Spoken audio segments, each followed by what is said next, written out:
take their seats, please, so we can get started. Welcome to my name's Pete Betke. I'm a professor at George Mason University and a director of the F.A. Hayek Program for Advanced Study in Philosophy, Politics, and Economics at the Mercatus Center, which was founded in 2012 to encourage the scholarly research at the intersection of the three disciplines and to re-energize the worldly philosophy within academic and public discourse. As Hayek wrote in The Dilemmas of Specialization, nobody can be a great economist who is only an economist. And I'm even tempted to add that an economist who is only an economist is likely to become a nuisance, if not a positive danger. We have taken this as our program's motto, and it permeates our work as scholars and as graduate teachers. Today, we are celebrating and critically examining the impact of the development of ideas in the fields of economics and political economy of the awarding of the Nobel Prize to F.A. Hayek in 1974. I think it's important to stress the state of the intellectual world at that time. The Soviet Union existed, formalism was at its zenith within the economics profession, and there was a Keynesian hegemony in the policy space for the countries of Europe and the United States. In short, the intellectual world was the opposite of everything that Hayek stood for, and thus he used the occasion of his Nobel lecture to prod his fellow economists rather than to summarize the scientific achievements for which he was being honored. It is rather difficult and in fact would be ludicrous for me to suggest that there's an establishment of a correlation between Hayek's ideas and the subsequent development of the world of ideas and policy since that time. But much has changed since 1974. Even with the recent experience of the financial crisis and the sluggish recovery. Let us just limit our claim to the one that in the world of ideas and policy today is more appreciative of the work of Hayek on the price system, on the competitive market economy, on the philosophy of science, on the errors of constructivism, on the importance of private property, the rule of law, and constitutionally liberated government. So let me state the obvious. F.A. Hayek was an Austrian economist. He was born and educated in Vienna. He studied under the first generation of members of the Austrian School of Economics, and he worked closely with the great Ludwig von Mises in the formative decade of his career before moving to the LSE in the early 1930s. As Hayek himself has said of his relationship with Mises, and I quote him, "I just learned he was usually right in his conclusions, but I was not completely satisfied with his argument. That, I think, followed me through my life.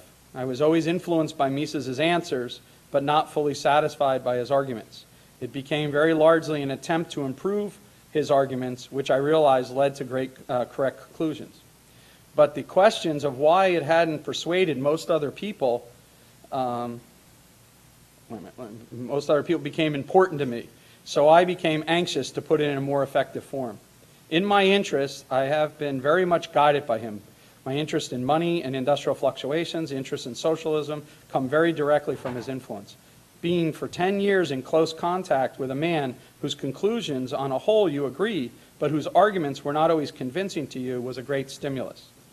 It is our hope that the discussions today will stimulate discussion among students of economics, among practicing economists, and among those who care about the role of economic argument in the realm of public policy. To begin our discussion, I have the great honor to introduce Professor Israel Kirzner. Professor Kirzner is Professor Emeritus from New York University.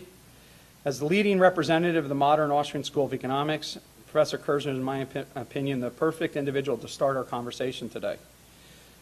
He is most well known for his work in developing the theory of entrepreneurial market process and such works as Competition in Entrepreneurship and The Meaning of Market Process.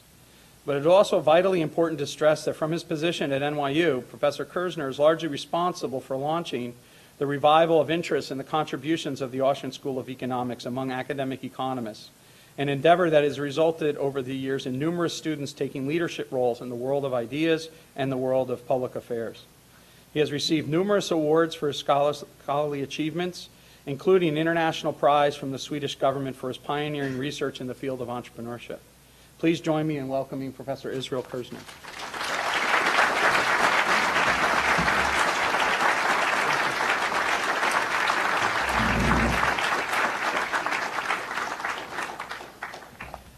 Thank you, Pete, for your very kind and generous introduction. The title of my talk is Hayek, the Nobel, and the Revival of Austrian Economics. This topic clearly calls for a long-run history of thought perspective. It will turn out that the flow of ideas to which we will be referring consists of the development of profound yet elementary insights. But there is no need to apologize for the elementary character of the insights which we will be discussing. In fact, this paradox that the revival of the ideas of the Austrian school has consisted of insights at the same time profound and elementary will turn out to be crucially important for the chapter in the history of modern economic thought that we will be exploring. The orthodox view of the history of the Austrian School of Economics is as follows.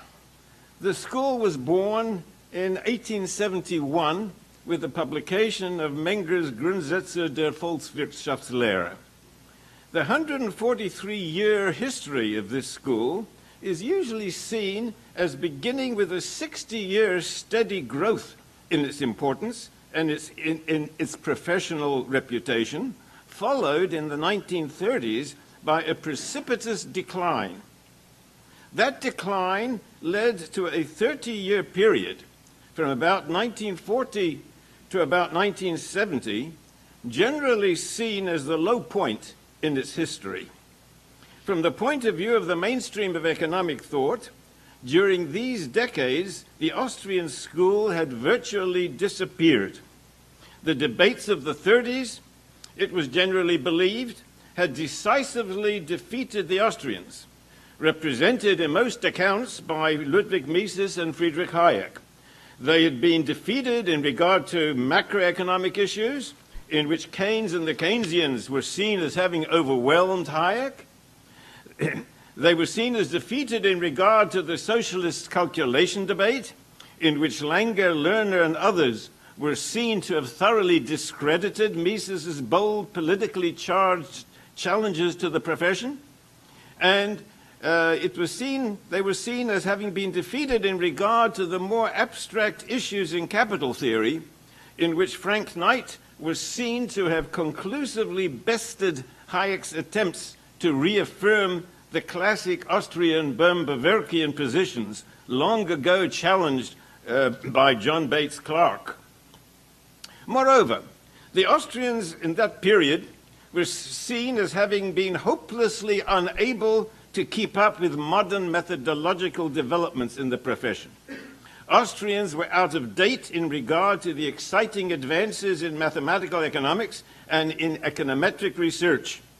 Mises' insistence on the purely logical, a priori character of economic theory was seen as thoroughly out of step with a 20th century philosophy of science rooted in the empirical. To boot, the political unrest of the 1930s, which physically scattered the group of Austrian scholars who had surrounded Mises in Vienna, meant that the Austrian school existed for economists between 1940 and 1970 strictly as a bygone episode in the textbooks of the history of economic thought. This perception on the part of the wider economics profession that the Austrian school had, by the end of World War II, disappeared, was, curiously enough, reinforced by a sense somehow developed among key members of the Vienna group that a separate identity for the Austrian school was no longer needed. We can mention perhaps Gottfried Haberler and Fritz Machlap as being outstanding examples in this regard. It appears that these eminent Austrians and others honestly believed that what was importantly new in the Austrian economics developed between 1871 and 1930 had, by the end of World War II, in fact been successfully absorbed into the mainstream body of economic thought. To insist on a uniquely Austrian label was, from this point of view, professionally counterproductive and, in the worst sense of the term, backward-looking. The wider profession had fully embraced the once novel Austrian ideas on opportunity cost, on marginalist thinking, on the subjectivism needed for the analysis of the demand side of the market. To insist on a separate label seemed, to these Austrians, to insist on an unfruitful intellectual isolationism.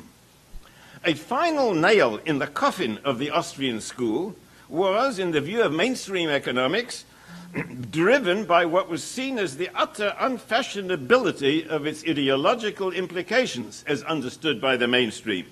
In a post-war era in which socialist ideals were widely seen as shining pointers to a progressive future, in which the role of massive government planning and control was not to be questioned, in that era, Mises and Hayek's defense of free markets and classical liberalism was seen simply as antediluvian. To identify oneself as an Austrian was almost to place oneself outside the perimeter of modern civilized social discourse. With the Austrian school seen in this orthodox view as having simply died by mid-century, the resurgence of interest in the school, which began in the 1970s, can be seen as an intriguing, mystifying history of thought puzzle. What was responsible for this mysterious resurrection of an intellectual tradition long thought to be completely dead? I'll try and interpret the theme assigned for this keynote lecture as being to explore the possibility of dispelling this mystery by reference to the important 1970 award of the Nobel Prize in Economics to Friedrich Hayek. What role, if any, did the award of this prize play in the remarkable resurgence of Austrian economics during the past 4 decades? There can be no doubt that Hayek's receiving the Nobel Prize had an impact both on the way the profession looked at the Austrians and on the way in which the Austrians saw themselves. The mainstream view may indeed have viewed Hayek as having been roundly defeated during the 30s, but his stature as a most prominent economist was never in doubt. His earlier stellar pre-war reputation, burnished now by the award, meant that Hayek's ideas and those of his mentors must now be re-examined with at least a modicum of professional respect. Even Hayek's views on the ideological implications of his economics, views long vilified ever since Hayek's 1944 road to serfdom, even those views could now receive a fresh examination, especially as the ideological climate had mellowed somewhat since the 40s. But Austrians themselves could also now see their own ideas from a less sheltered perspective. One eminent writer, himself by no means antagonistic to the ideas of Hayek and to some extent of Mises, described with a certain dismay the self-image adopted by followers of Mises during the years leading up to the 70s. Writing before Hayek's Nobel Prize, James Buchanan commented, "Mises and his followers have been too prone to accept the splendid isolation of arrogant eccentrics, to divorce their teaching too sharply from mainstream interests, and too eager to launch into polemic, epistemological, methodological, ideological." Now, one need not agree fully with this pronouncement in order to recognize its germ of truth. The handful of American Austrians had, during the immediate post-war decades, virtually written off the economics profession as hopeless. They had, in effect, retreated into a small circle surrounding Mises himself, protected against the alien ideas of the mainstream by a self-erected wall of ideological intellectual seclusion. Hayek's Nobel Prize cannot but have sparked among these Misesians the hope that perhaps the insights of Mises and Hayek can penetrate mainstream preconceptions after all. Moreover, the Nobel Prize awarded to Hayek came at a time when a certain flurry of fresh activity among American Austrians was being noticed. Several of Mises's disciples in the United States had made contributions which went beyond Mises's own published works. Murray Rothbard had in 1962 published his massive work, Man, Economy and State, seeking to restate the central Misesian themes. I myself had in 1966 published a little book attempting to clarify Misesian capital theory. I had also published in 1973 a book elaborating on Misesian entrepreneurial theory and linking that theory to Hayek's work recognizing the role of dynamic competition instead of the textbook concentration on the perfectly competitive model. In 1974, in fact, just months before the Nobel Award to Hayek, and soon after Mises's passing in 1973, a conference, often referred to as South Royalton, took place. And in that conference, for an entire week, a group of some 50 or so young people, identified by their earlier expressed potential interest in these ideas, heard lectures on Austrian themes delivered by Ludwig Lachmann, Murray Rothbard, and myself. The participation of Ludwig Lachmann, who held the chair of economics at the University of Witwatersrand, Johannesburg, South Africa, was particularly important. A senior respected scholar who had studied and written under Hayek during the 30s, Lachmann introduced young Misesians to a perspective on Austrian economic thought which opened their eyes to the precise location of the battlefield of ideas in which subjectivists such as the Austrians must wrestle with mainstream orthodoxy. Several of the participants in the South Royalton Conference, notably Gerald O'Driscoll and Mario Rizzo, were later to incorporate central elements of Lachmann's thinking into their own important contributions to the Austrian resurgence. So that, for American Austrians, the 1974 Nobel Award to Hayek did not occur, so to speak, in a vacuum. It certainly inspired them to deepen their understanding of Austrian ideas and to learn how to defend them against the standard mainstream rejection of these ideas. Not only did the award have the effect of bringing Hayek himself back into economics proper to some extent. I say this because Hayek's work during the 50s and 60s at the Committee on Social Thought at the University of Chicago, not in its economics department, had led to the perception that Hayek's scholarly interests were no longer focused on economic theory. The award also had the effect, to a significant extent, of reawakening interest among younger American Austrians in Hayek's earlier work, as well as in the writings of Mises himself. An example of such reawakened interest is Gerald O'Driscoll's important, unfortunately neglected work, Economics as a Coordination Problem, The Contributions of Friedrich A. Hayek, which he published in 1977. However, while we cannot deny all these sociological, quote, sociological implications of Hayek's Nobel Prize, we should not fall into the error of seeing the subsequent resurgence of interest into Austrian economics as adequately and fully explained by these implications.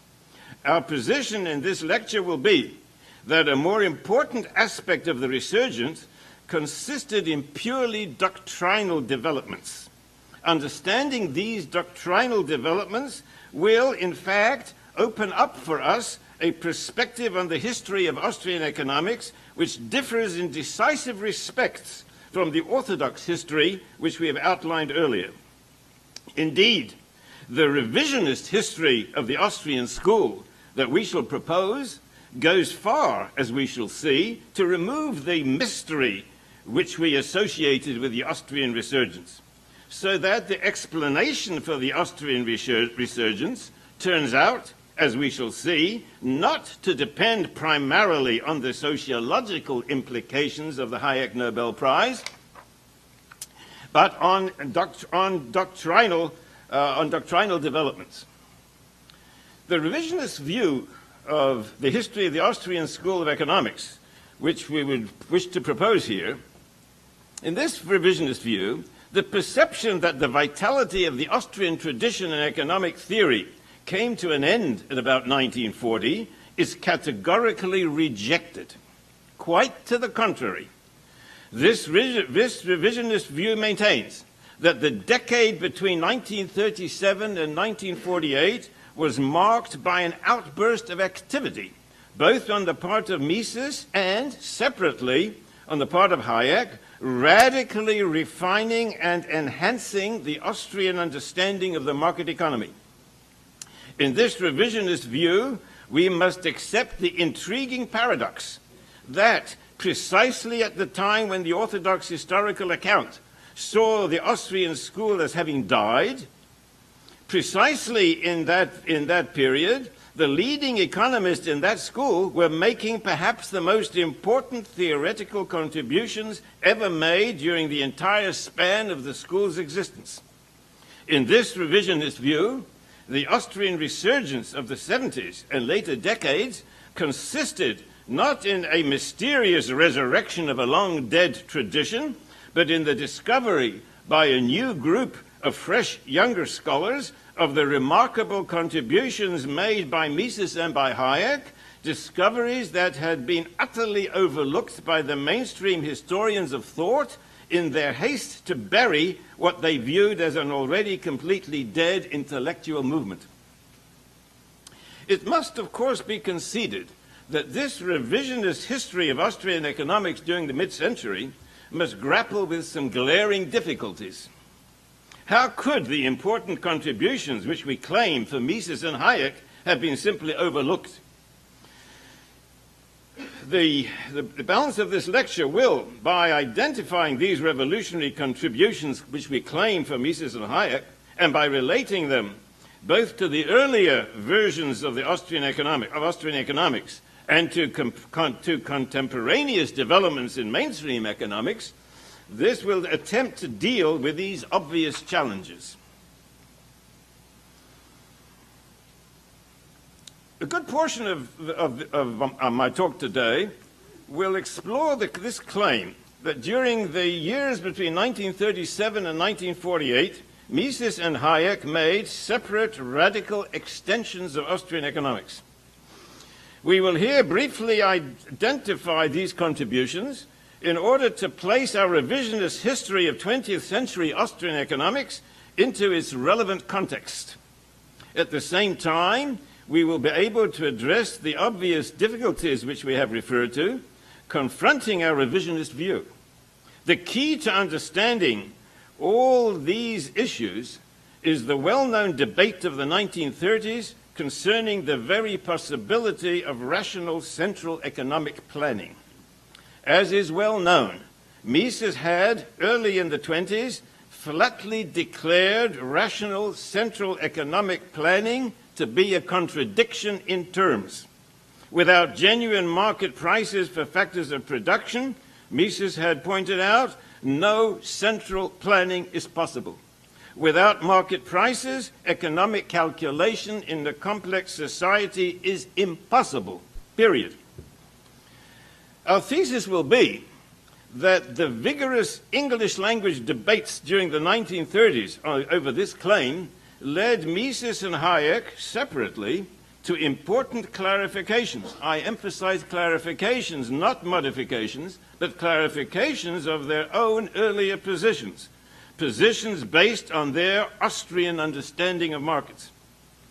Our thesis will indeed be that these clarifications meant, in effect, that the subjectivist Austrian understanding of markets was being importantly refined, quite apart from the implications for the theory of socialism.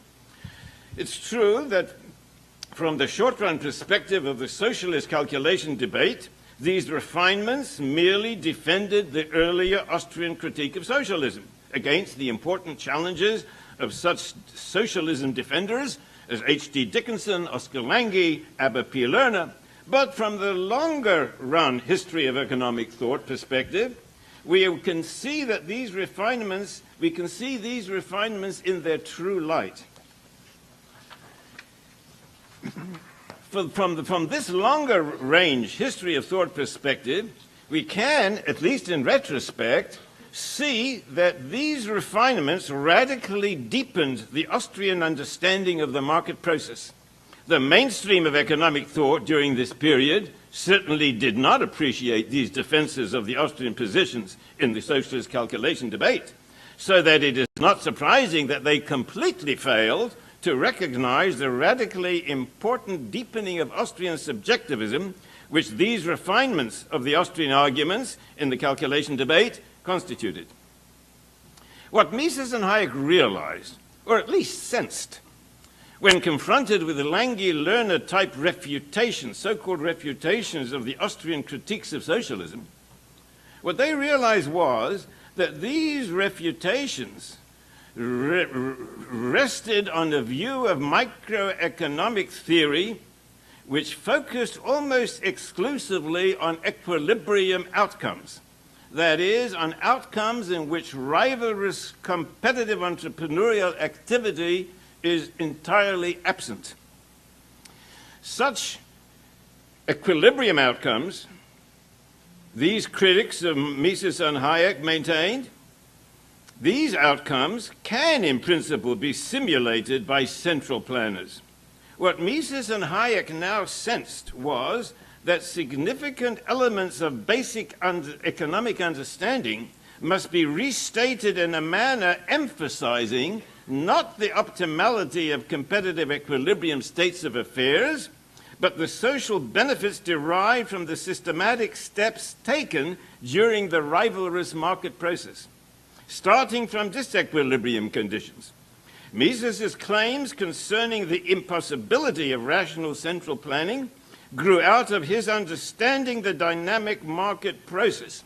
Our position in today's talk, the position which nourishes what we've called the revisionist history of the Austrian school, is that the refinements which thus elaborated on the market process, on the theory of the market process, did indeed represent a radical historic advance in Austrian economics and a radical historic deepening of Austrian subjectivism.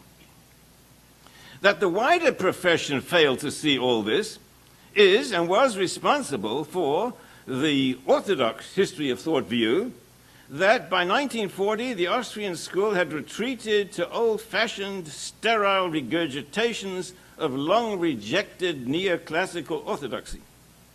A more sophisticated understanding of these refinements, on the other hand, enables us to recognize the vitality and creativity of the surviving Austrians, Mises and Hayek, precisely during the decade in which the standard view saw them as merely pathetic relics of an earlier, once important but now terminated tradition. In the more extended exposition during the rest of this talk, we will deal with the question of the extent to which Mises and Hayek were themselves fully aware of the radicality of their refinements.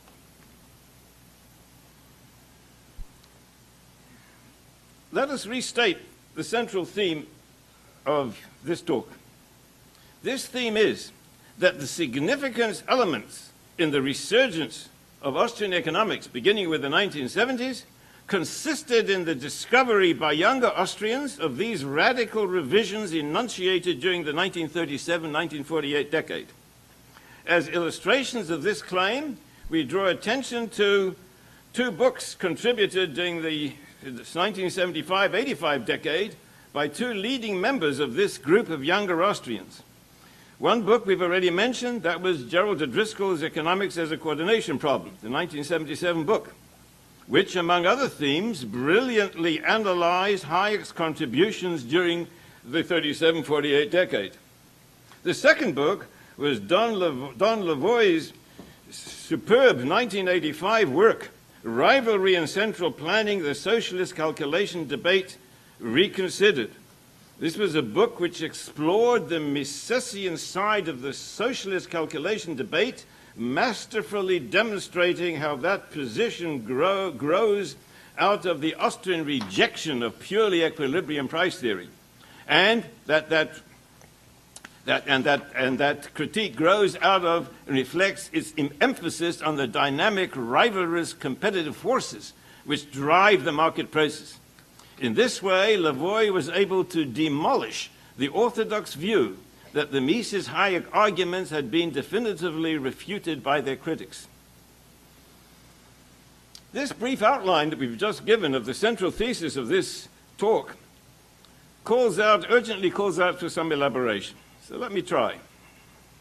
Let me summarize what we'll try and set forth in the following propositions. Number one, the core understanding of how the market economy works, an understanding developed as a result of the marginalist revolution of the 1870s, was basically common to the various neoclassical schools which came to constitute much of the economics profession during the early decades of the 20th century, replacing the former dominance of the German historical school and of its intellectual offspring in the UK and the USA. Second, in this core understanding, the central thrust was the theory of competitive market process. Although attention was, in Walrasian and to some extent in Marshallian version of the common doctrine, certainly paid to equilibrium outcomes, but the market was not, in the early decades of the 20th century, seen as consisting primarily in its equilibrium state. Point number three, gradual refinements of neoclassical theory as the 20th century developed, and the growing sophistication and influence of Walrasian theory, together with a more careful Knightian articulation of what came to be seen as the conditions for perfect competition, and in addition, certain implications of Lionel Robbins' important definition of what the term economic means, all these developments came by the mid-30s to mean that for the cutting edge of mainstream economic theory at that time, the competitive market meant the fulfillment of the conditions for equilibrium. Fourth, this shift in focus, implicit in much of the work of the 30s, was at first simply not noticed by the Austrian economists.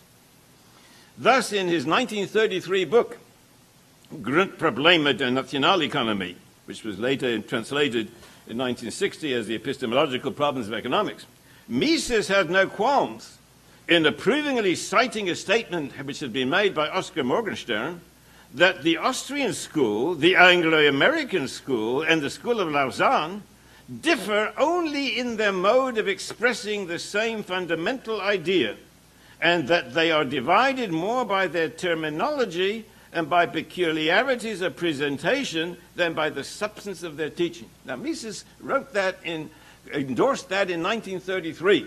I can assure you that when I came to study under Mises in 1952, he would have denounced a statement like that.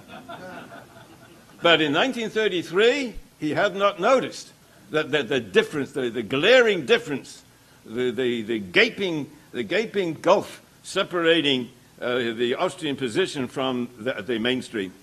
Number 5, so that when in the 1937-48 decade, Mises and Hayek found it necessary to clarify what their critique of socialism really meant, they believed themselves to be merely emphasizing the central meaning of commonly accepted neoclassical theory. They were simply not aware that their clarifications were, in fact, important original insights, significantly deepening our understanding of how markets work. There's an important book by Frank Mashovek, Perfect Competition and the Transformation of Economics, 95 book, which explores this very theme. Point number 6. On the other hand, as the new equilibrium versions of neoclassical microeconomic theory came to dominate the mainstream, the textbooks dismissed these clarifications by Mises and Hayek not as important theoretical contributions, but as merely tired repetitions of early, less sophisticated incarnations of neoclassical theory. 7. All this accounts for the circumstance that for decades following the end of World War II, the textbooks unanimously and wrongly dismissed the Mises-Hayek critiques of socialism as having been decisively refuted by the writers who, starting from an exclusively equilibrium view of markets, had demonstrated how the equilibrium outcomes of markets might conceivably be duplicated by sophisticated central planners. Our position today will be that the arguments of Mises and Hayek, working within their market process framework, were entirely immune to such neoclassical equilibrium critiques, and moreover that their clarifications of the meaning of dynamic competitive forces, as distinguished from the concept of perfect competition, and their clarifications of the entrepreneurial process driven by the urge to win pure profit, rather than the conditions in which pure profit is ruled out by definition, that these clarifications constituted major original contributions to a more sophisticated Austrian economics. Mises and Hayek, one surmises, saw their clarifications as no more than careful restatements of earlier widely recognized truths. We, with the hindsight of subsequent history of thought re-evaluation, can recognize the novelty and creativity of these contributions. It was only decades later, after years of Walrasian dominance, that the younger Austrians could recognize the yawning gulf separating these Mises-Hayek contributions from the mainstream orthodoxy, and could at the same time recognize the validity and importance of these contributions. In 1932, Lionel Robbins presented his celebrated definition of that which is economic. Robbins taught us that the economic perspective on human and social affairs focuses on that aspect of human activity, whether in isolation, Crusoe, or through interpersonal interaction, markets, on that aspect of activity in which each individual recognizes that he is seeking to maximize an outcome, utility, profit, he's seeking to maximize an outcome in a situation circumscribed by given resource limitations. Scarce means, juxtaposed with multiple competing ends, impose the need to economize. In a market society, the scarce means, with respect to which an individual must economize, turn out to be definable only in terms of the opportunities being made available by others. Thus, a person's budget constraint is a function of the market prices of the items which he might be interested in buying. Robbins' emphasis on economics as a discipline based on seeing market participants as decision makers was a distinct advance over earlier British formulations. And this advance was, in fact, deeply influenced by his familiarity with the Austrian school in the late 1920s. Robbins had visited Vienna a number of times in the late 20s, and he had been deeply influenced by the Austrian school. So this was an advance for which Austrians could take credit. However, as the textbooks of the 30s and 40s came to incorporate Robbins' important insight into the meaning of efficient allocation of resources, they came to extend that insight to areas of economics to which Robbins had not directly referred. One of these extensions was roundly deplored by James Buchanan in his 1963 presidential address to the Southern Economic Association. And that extension was the direct application of the notion of individual economizing activity, that is, the seeking by the individual to maximize the satisfaction of his/her ends within a framework of given means, the extension of that notion to the economy as a whole. Somehow, the textbooks illegitimately cited Robbins as the source of the idea that a nation is confronted with a global problem of allocating its resources efficiently.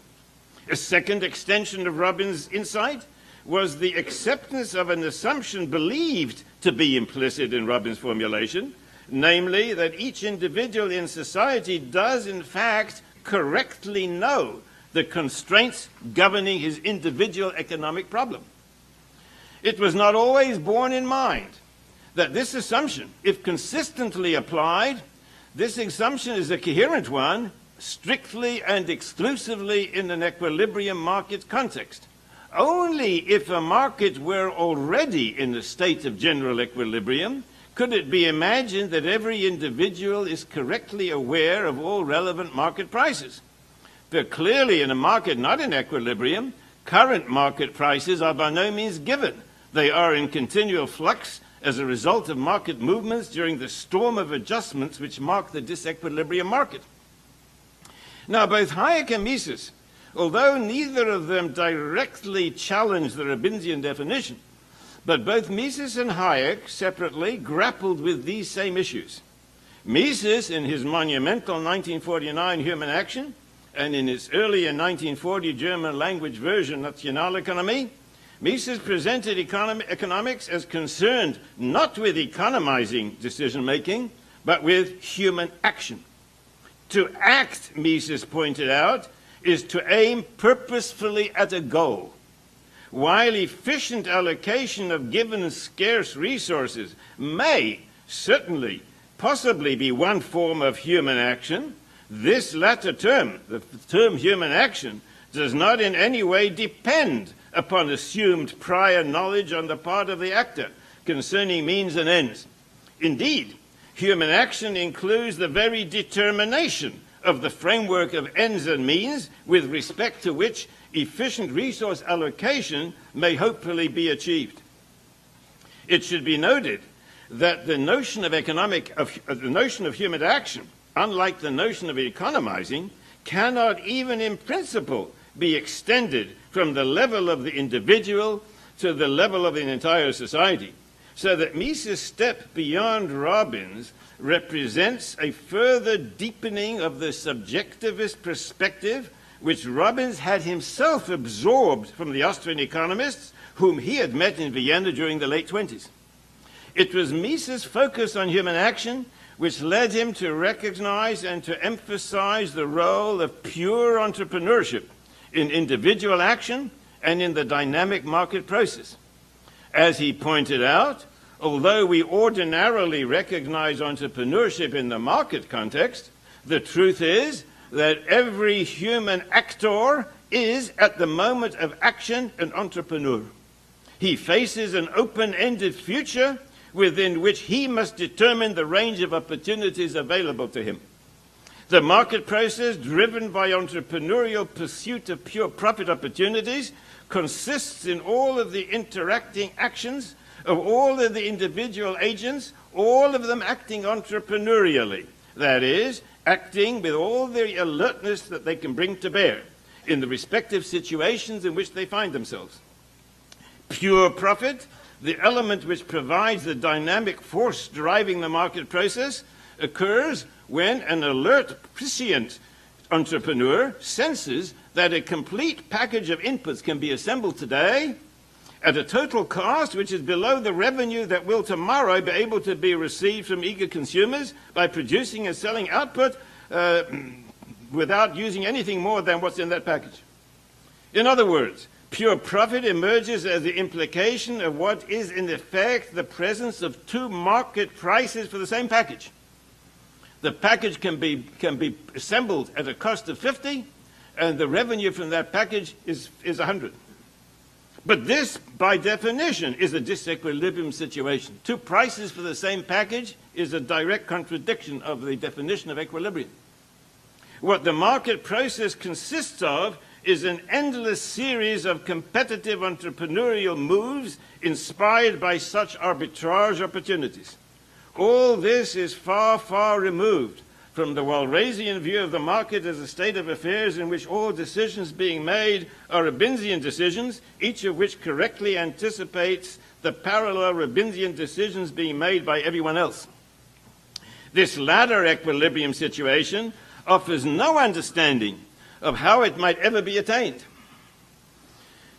Mises' articulation of the competitive entrepreneurial market process, an articulation which he apparently saw as merely the clarification of what all 20th century economists had once understood, was in truth a major, almost revolutionary advance in economic understanding. He presented this in his German language 1940 Nationaleconomie, and in 1949 in the English version of the same work, appropriately titled Human Action. Hayek's no less revolutionary contribution during this same decade came in the form of a series of remarkable papers, starting in 1937, continuing through 1945, and which were first published together in his 1948 Individualism and Economic Order.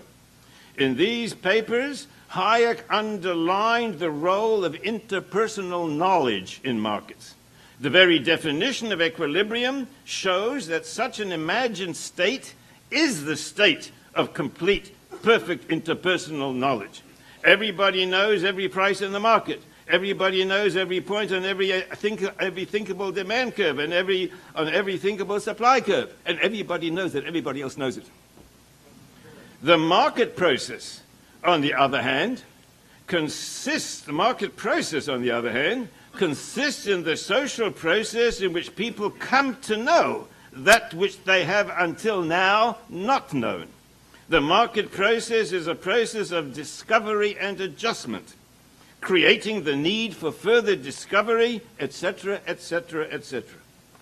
For both Mises and Hayek, the role of competition is drastically different from the role of perfect competition in mainstream microeconomics. The latter role, starting from its assumption of perfect knowledge, is that of ensuring that no disequilibrium elements are present in the theory of price.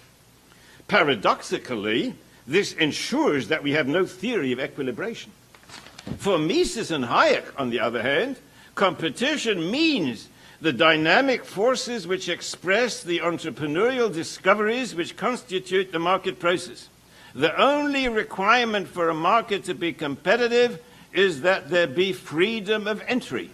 That is, freedom for entrepreneurs to notice what they see as profit opportunities and to act upon their perceptions of available market opportunities.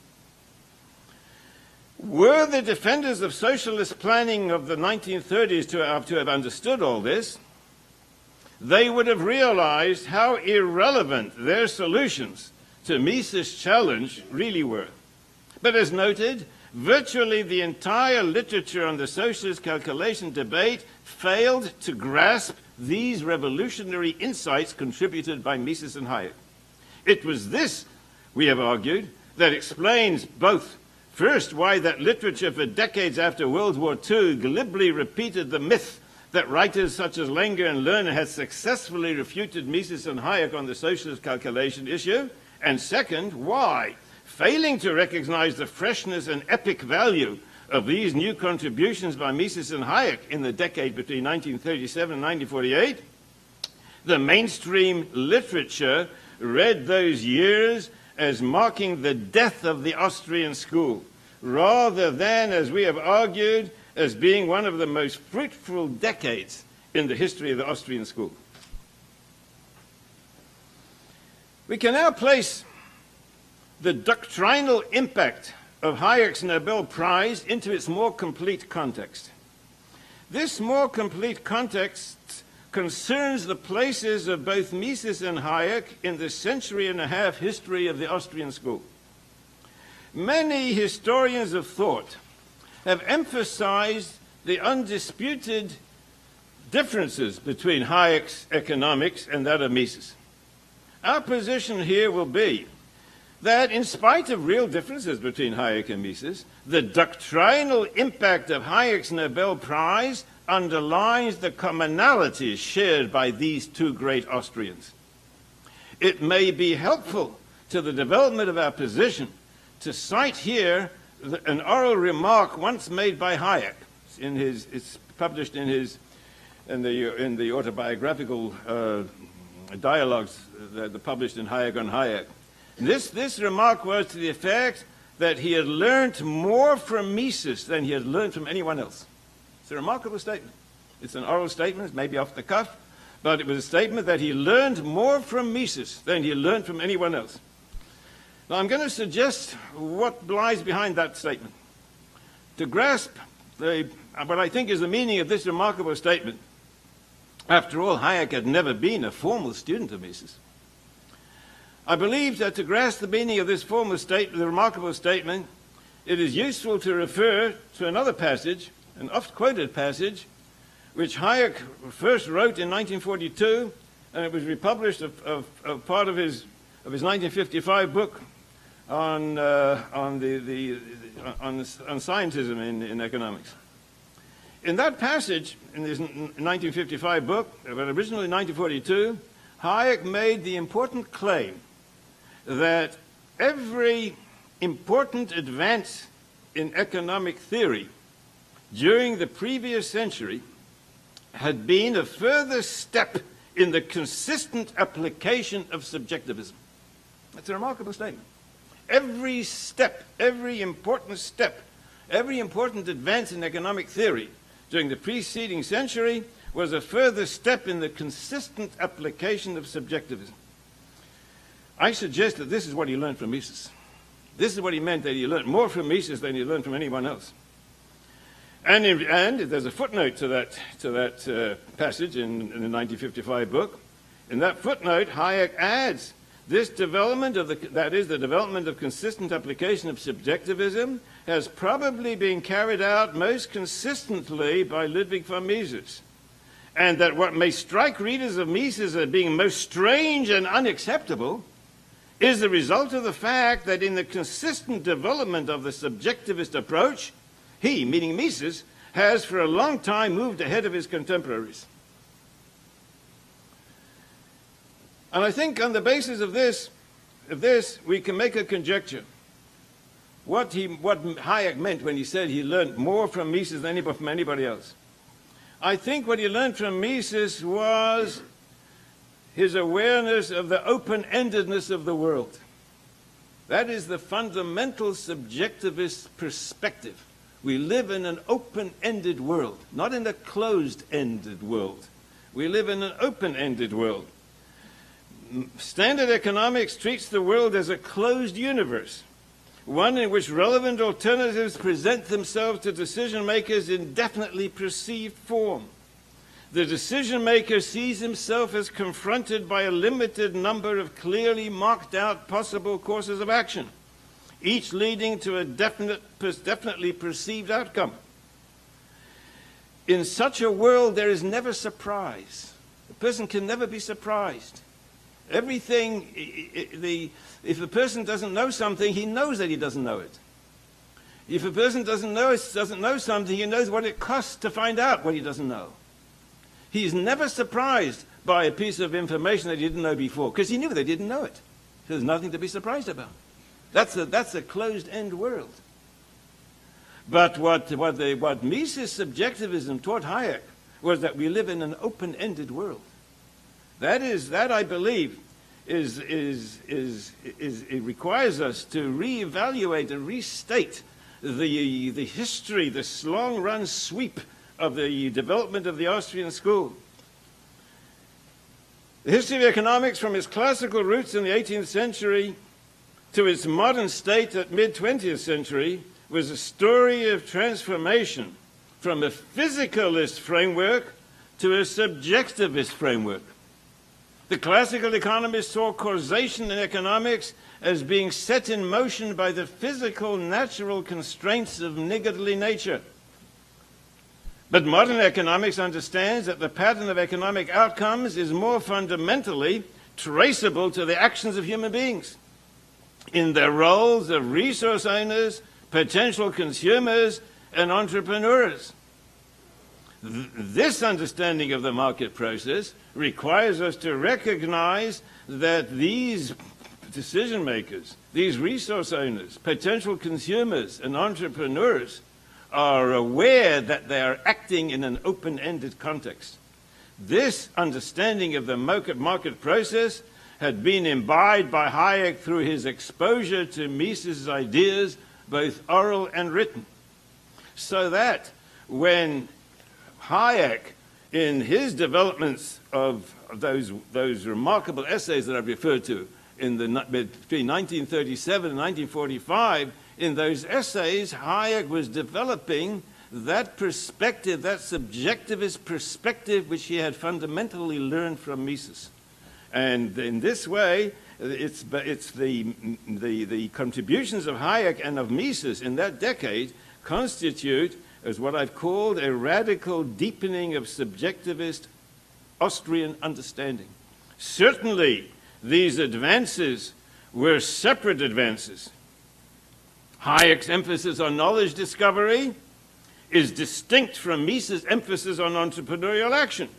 But taken together, these separate advances constituted a joint, highly important step forward in subjectivist understanding. This is what we have meant by seeing these advances as a joint, radically significant contribution to the refinement and increased sophistication of the central message of the Austrian school. So the argument in this paper is that the advance of subjectivist thinking in contemporary Austrian economics can be attributed, at least in part, to the Nobel Prize that was awarded to Friedrich Hayek in 1974.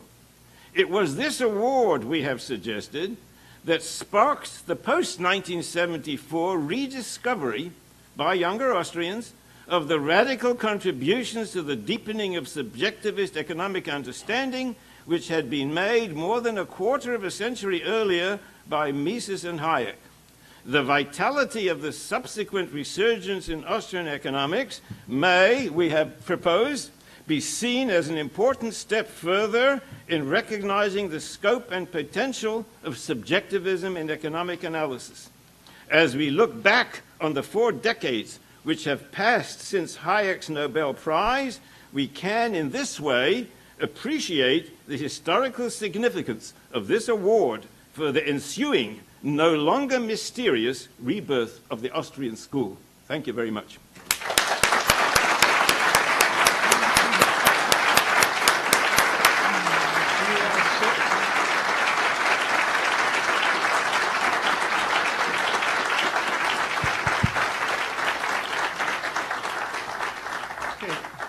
All right, we have time for questions. We have 2 microphones on the side. Raise your hand. I'll acknowledge you. The microphones will go. When you get the microphone, please, state your name and affiliation and state your question clearly.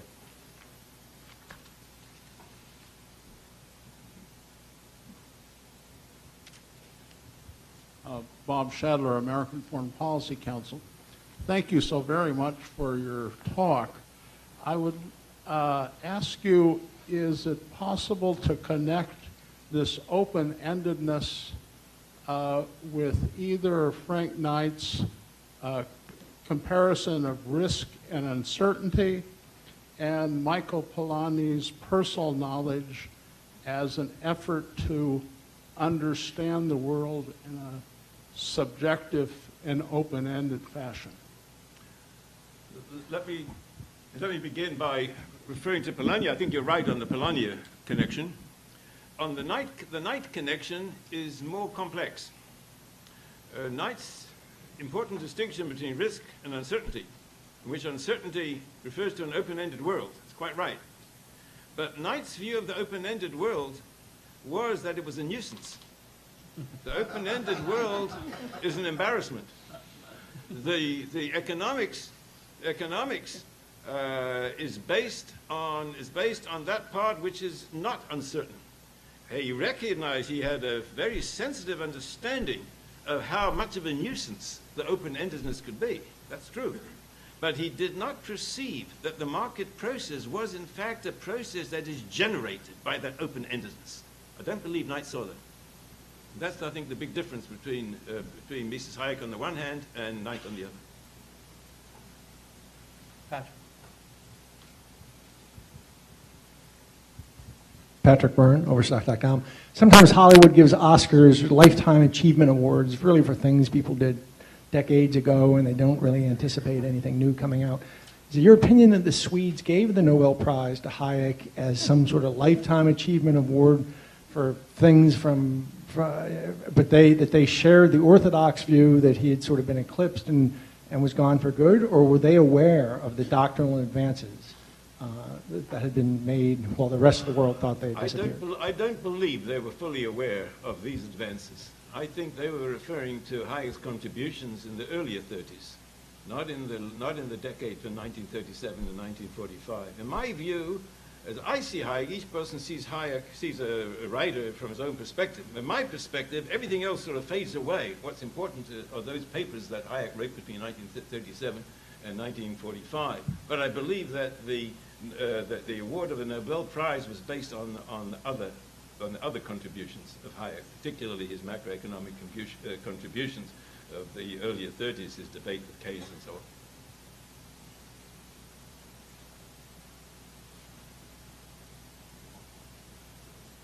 Mark Materno, Interactivity Foundation.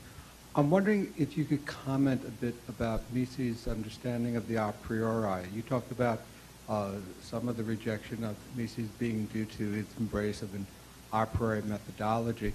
And I'm wondering if you think of Mises as understanding the a priori more along Kantian lines, as implying certainty, strict universality. And I ask because I seem to think that there are passages in human action that suggest that he thought of a priori as not entailing certainty, as possibly being fallible knowledge as well. Okay. There are several points that you've touched. I think you're right when Mises uses the adjective apodictic, right? Apodictic, having to do with, he wasn't talking about an open-ended logical system. He was talking about apodicticity, is that the word? Yeah. He was talking about an absolutely certain set of logic. Okay, I think that's correct. But that is not the same thing as what we were referring to when we talk about an open-ended world. Now, on the a priori, I'm not the philosophical expert to clarify Mises on a priorism. Let me make a general comment. Mises was much more than an economist, as Professor Betke mentioned earlier. Great economists are more than economists. Okay, Mises was a great philosopher. Mises had a system which went beyond pure economics. Although in Mises' own view, his economics was absolutely integrated with his philosophical system, I don't believe that's necessary. I don't believe it's necessary. I believe that the essence of Mises's contributions to pure economic understanding are independent of the philosophical framework within which he placed them. Okay? So that this is an excuse for my not being able and not really being so interested in justifying Mises' a priorism. Sometimes I think I understand what he meant. Many times I think I don't. But I always tell myself it doesn't matter. because Mises' economics, in my view, is independent of that philosophical system within which he framed it. Okay? Now that may be a violation of what Mises meant. That's it. And then Todd. Here and then Todd. Eskil Olberg from George Mason University. Thank you for this great presentation. You become really curious to study this more. I have a question regarding the innovation. That the innovation, invention, and so on. This is something that everybody's thinking about today in policy, and they try to grapple with that. And you are sort of outlined the field of research in a sense by your story. So my question is, how would one go forward from here? And what kind of fields would be really useful for studying, in your sense, to better capture this uncertain, open-ended way, the wild life or world that he is looking at? Thank you. Okay. See, an economic theorist is in a comfortable position. He sits at his desk, okay, and he doesn't have to act in the real world. He talks about people acting, okay, but he doesn't have to act, right? He simply has to understand what people are doing when they're acting. Okay? What I mean by that is that it is one thing to recognize the entrepreneurial element, the innovative element, if you will, in human action and its part in the market process. It's quite another thing to be able to give people advice. How can I be a successful entrepreneur? Okay? So I often point out In fact, when I did receive that award that Pete mentioned earlier from the Swedish organization on entrepreneurship, I had to tell them, I think you're making a mistake.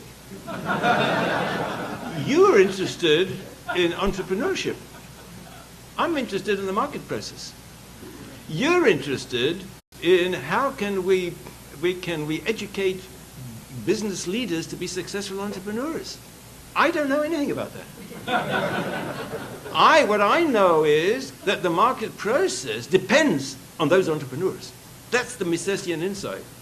The Misesian insight does not in any way help us understand what kind of research can be used can be deployed to improve our entrepreneurial activities. Don't misunderstand me. I'm not in any way trying to downgrade the importance of research and advances in advising people how to be good entrepreneurs, how to innovate, and so on. But maybe it was Baumel or others said, if you can teach it, it ain't entrepreneurship. So I have some doubts about the usefulness of research into entrepreneurship, but I don't wish in any way to discourage it.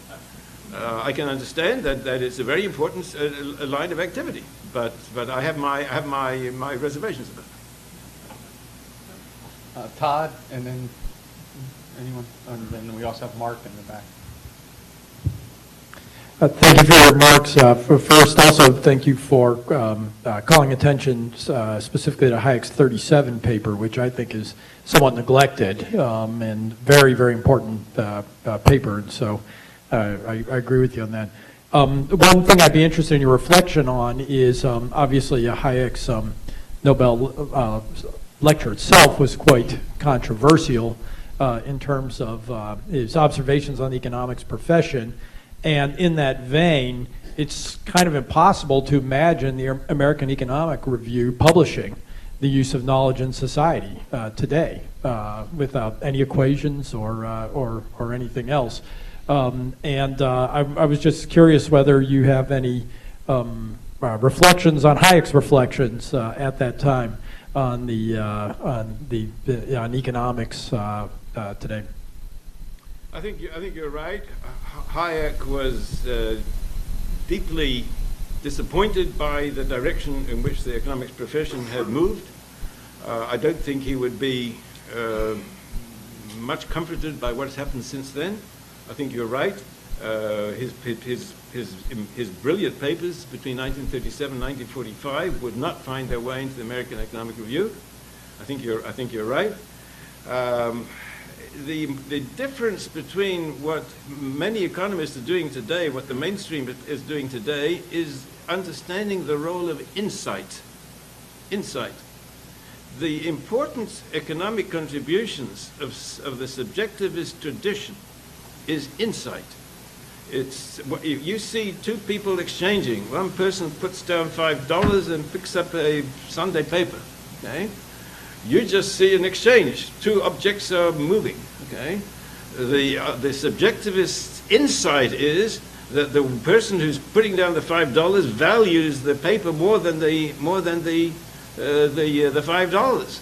Where for an external observer there's sort of an equivalence between the two, insight shows us that there is an absolute disagreement on relative valuation. I'm just using that as an example of the notion of insight. And I believe that if you'll follow through the contributions of Mises and Hayek in the most subjectivist of their contributions, you will find that their contributions constitute insight, recognizing, and only a human mind can have insight into the actions of another individual. We can understand what an individual is doing because we have purposes too. We are purposeful individuals, and we can understand the purposefulness which moves another individual to action. Purpose is not something that can be observed empirically. That's where the subjectivism comes in. Don, and then Mark. Don Boudreau, George Mason Economics. Israel, I wonder if you would, given your emphasis on open-endedness as a key feature of the Austrian tradition.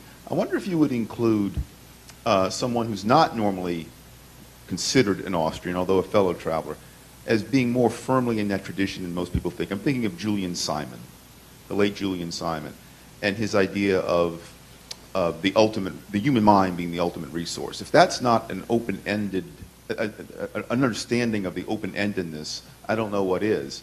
And so I'm just curious of what your opinion of Julian Simon is. How much have you thought about him and his work fitting into this tradition? I think that's a very, very pertinent observation. Julian Simon was an Austrian. He was an Austrian. There were many individuals who were trained in Vienna who were not Austrians. I remember I gave a talk once in Vienna in 1981, and I got them very angry. I said, I'm the only Austrian in the room. Julian Simon is an Austrian, okay?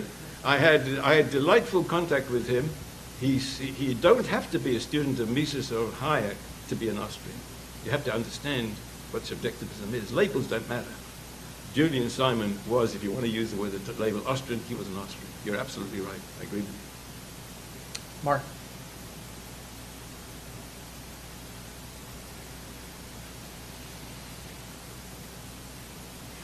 Now, Mark Skousen, Chapman University. Israel, I'd like you to follow up with this. You briefly mentioned the issue of empiricism and the future of Austrian economics, if it can pursue an empiricist perspective, that it can engage in econometric modeling. Seems like Mises was opposed to that, but Hayek maybe, Friedman once said that he was influenced by being at Chicago, and particularly his Constitution for Liberty was affected by his being at Chicago, suggesting empiricism and testing of hypotheses and so forth. And I believe Hayek also was very supportive of the Economic Freedom Index, which is clearly an empirical work. And I might also add Julian Simon, that you label an Austrian, was also very much an empiricist. So my question to you is, to what extent can Austrian economics advance without doing empirical work? Is there some kind of empirical work that you would support in the tradition of Austrian economics? Okay. I think it's a very pertinent question. Let me point out that there is economic theory and there is applied economic theory. Mises, Hayek were economic theorists, which does not mean to say that they were in any way antagonistic to applied economic theory. It's quite true that they did not themselves engage in empirical work. And it is quite true that Mises certainly was highly skeptical of much of the empirical work. But his skepticism of empirical work can be traced to his understanding, his correct understanding, that those who were engaged in that work thought themselves to be engaged in providing the foundation for economic theory. For example, Mises used to ridicule Schulz's theory of demand, his empirical demand curves. The demand curve for potatoes in Iowa in the September of 1927 makes no permanent contribution to knowledge.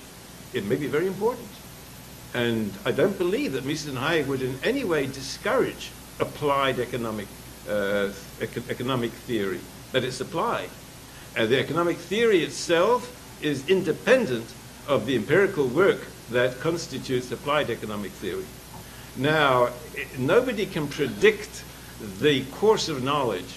It could be that pure theory that advances in pure theory have reached the points of diminishing returns, in which case the immediate responsibility of Austrian economists would be to engage in applied Austrian theory.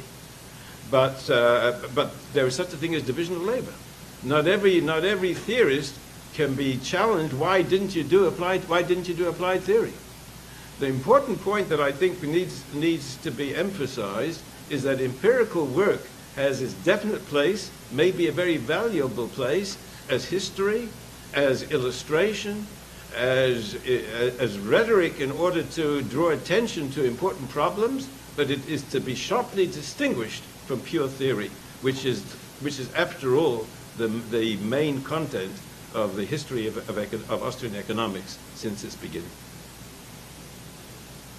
Russ Roberts? Russ Roberts, Hoover Institution. Professor Kurz, I want to thank you for your remarks, and I want to ask you to be my psychologist for a second. So, along with a number of people in this room, I consider myself to be deeply influenced by your open-ended way of describing Hayek and Mises' insights. If I had to identify myself, I would call myself an Austrian. I think the dynamic nature of the market process is the thing that motivates my understanding of the world around me more than anything else. Yet I am handicapped by my Chicago PhD. And along with other people in this room who I won't name, because it might embarrass them, we often find ourselves using what you would think, close-ended tools for thinking about the world, particularly supply and demand. So if you ask me, how do I organize my thinking about the world, I would say I use a mixture of open-ended Hayekian market process imposed over a supply and demand framework that I recognize is remarkably unrealistic, superficial, misses all the interesting things about what the actor's really doing, and assumes things like, I take the quality of the good constant, which of course is no entrepreneur does that in any thoughtful way. Help me out. Do I have a genetic disorder that I need to overcome? Do I need therapy to remove this close-ended part of my life, or should I try to continue to schizophrenically live with them together? I can respond in a soothing way. You're doing fine. You're absolutely right. An open-ended perspective on the world does not forbid one to use supply and demand analysis. Supply and demand analysis is enormously valuable.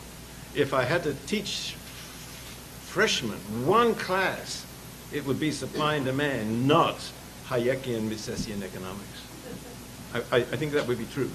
They would get more understanding in a crude sense of how the world works by focusing on its closed-ended elements. I think that's correct.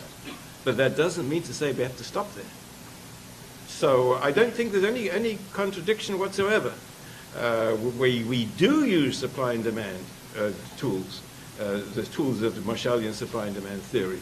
And an honest Austrian at each point will say, but this is not true. Right? This is a useful fiction. It is a useful framework within which to simplify and understand what's going on. But it doesn't get to the fundamentals. And that's precisely, I believe, why early 20th century economics went astray. They took the valuable tools of supply and demand analysis and took that to be economics. And then, of course, you have to sophisticate it, right? One good world is sort of simple, right? So you got to have a multiple good world you have to expand your simple Marshallian supply and demand into a set of Walrasian simultaneous equations. Okay, that's where they went wrong. But there's nothing wrong whatsoever with recognizing the heuristic value of working with the crude Marshallian supply and demand analysis.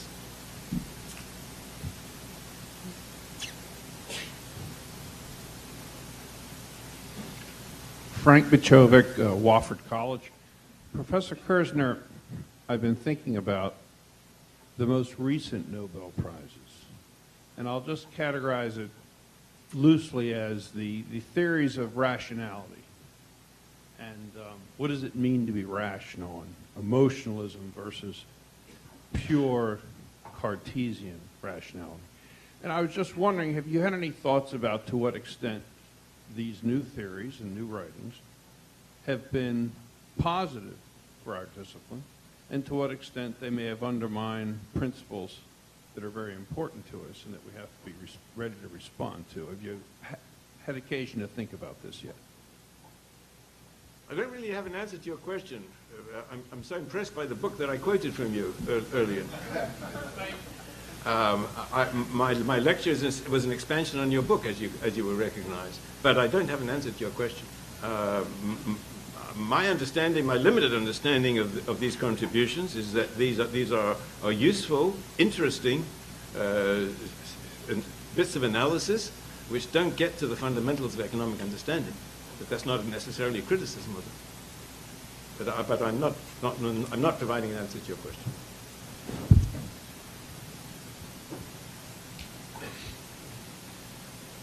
Brian Mercurio from the Chinese University of Hong Kong, Faculty of Law. Thank you, Professor Kirchner, for the excellent talk and for being very candid in your responses. A very simple question, but one I'm struggling with when I'm reading modern Austrian authors. And it's to what extent, if any, intellectual property rights are consistent with the Austrian school of thought. So I was just wanting to know your views on that. Property rights is a matter of law, matter of moral understanding, moral foundations, based on moral foundations.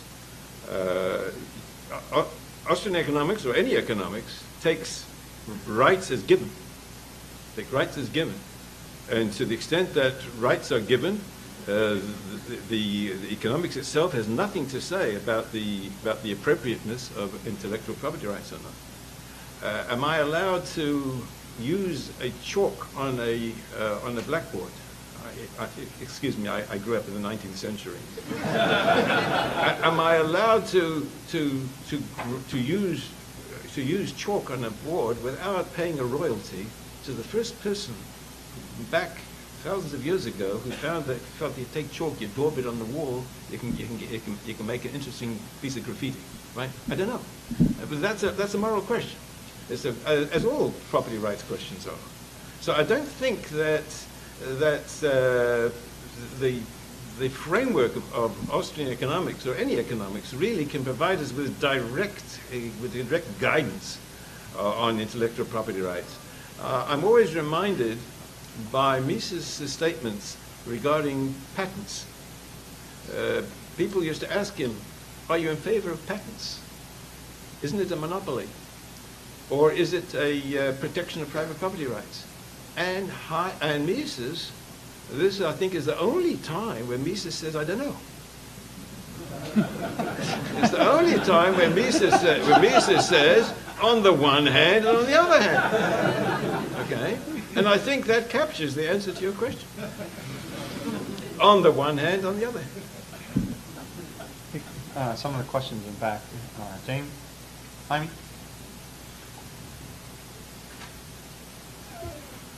Hi, I'm Jaime Arbon, President of the National Economists Club.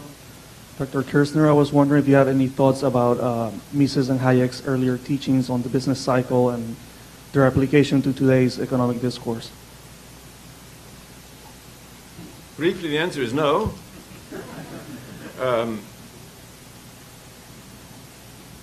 Mises' contributions to business cycle theory began in 1912. Okay, he had a theory. It was a theory that was fully consistent with his economic framework, with his theoretical framework. Hayek subsequently built on that theory and developed his own business cycle theory. I don't think that that too much of that theory depended in a crucial way on the degree of subjectivism that we've been talking about. So that's what I mean when I say I don't have the answer to the question. I just don't know to what extent one can attribute Hayek's development of the earlier Mises theory of the cycle to deepened subjectivist understanding. I don't believe that Hayek's subsequent work, which I've characterized as being a radical extension of subjectivism in Austrian economics, I don't believe that owed very much to his earlier work. I do remember Hayek used to say that in his off-the-cuff remarks to people, he would say that he's happy that, unlike other people who would stay on the problem all his life, he was able to move away from business cycle theory to other things, which I take it to mean that his subsequent work was, to some extent, indistinct from and separable from his work of business cycle. That's a long-winded way of saying I don't know the answer to your question. All right, please join me in thanking Dr. Curzon.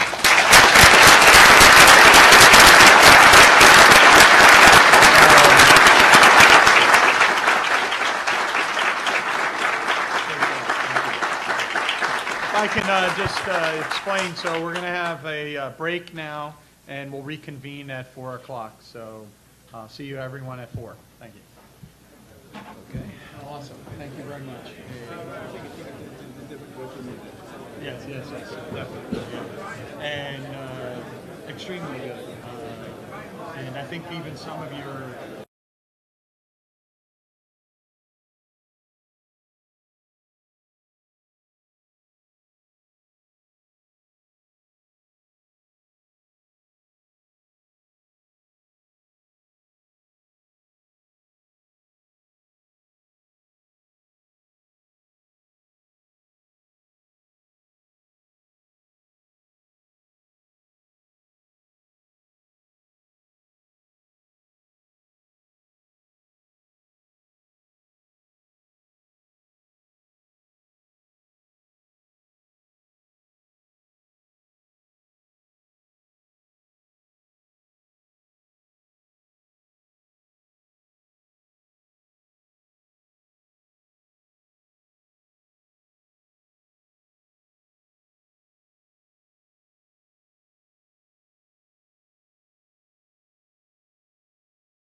You don't have to really push either Professor Smith or Professor Maskin on the 20 period. Give them like 22 minutes or whatever. Good afternoon, everyone. Thank you all for joining us today. On behalf of the Mercatus Center at George Mason University, thank you for coming out to this important conference. My name is Dan Rothschild. I'm the Chief Operating Officer and a Senior Vice President here at Mercatus.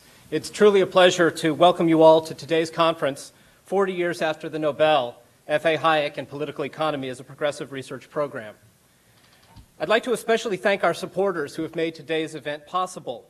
Patrick Byrne, the E.L. Craig Foundation, Liberty Fund, the Thomas W. Smith Foundation, and the Henry Staley Charitable Foundation. Please join me in thanking the supporters of this conference.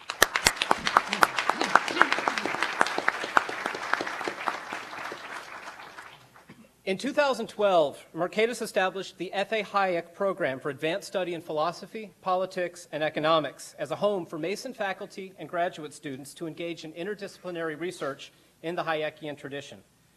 The program is an integral part both of our research and teaching at Mercatus and at Mason. Our Hayek program faculty are both productive researchers, continuing in the intellectual tradition of F.A. Hayek, as well as committed and engaged mentors of graduate students.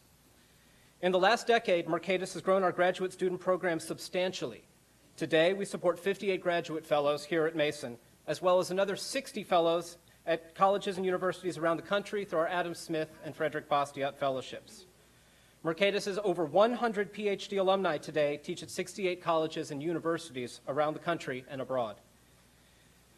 Today's conference reflects the significance not just of F.A. Hayek's Nobel Prize, but also his influence on contemporary scholarship, and not just in economics, but indeed across the social sciences.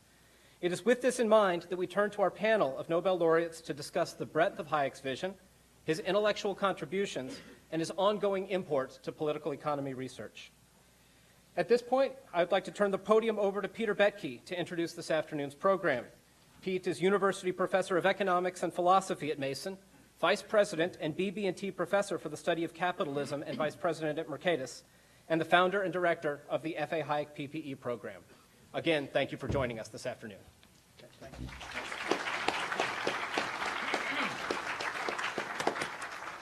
Okay, thank you, Dan. So welcome back, everyone. At GMU and Mercatus, we are committed to the idea of free and open discourse about fundamental issues in theory and in policy. And our ability to achieve that actually is based on a very Hayekian insight. It's of human action, but not of human design, meaning the free flow of the discourse, the outcome of that is not of anyone's design, but it does require a lot of very key individuals and also the institutions within which that exists. And we're very fortunate here to have in attendance several of the people who are key at doing that. Our department chairman, former Dean Manny, as well as former President Alan Merton, as well as the various different folks at Mercatus.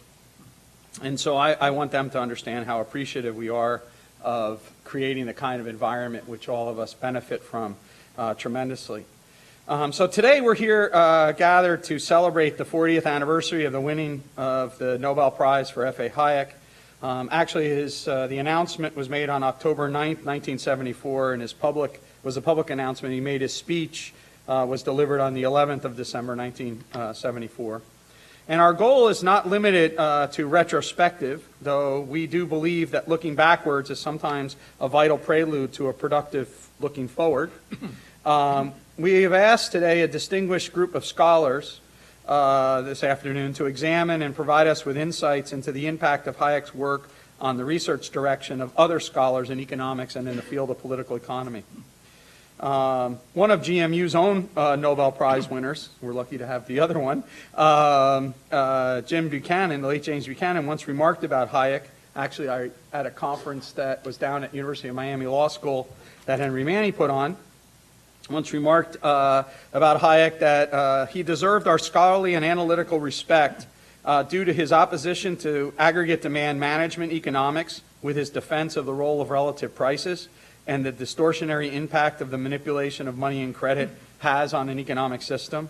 This is from Buchanan's talk. And also in his critique of socialist planning and his articulation of the communicative functions of the price system and the competitive market economy.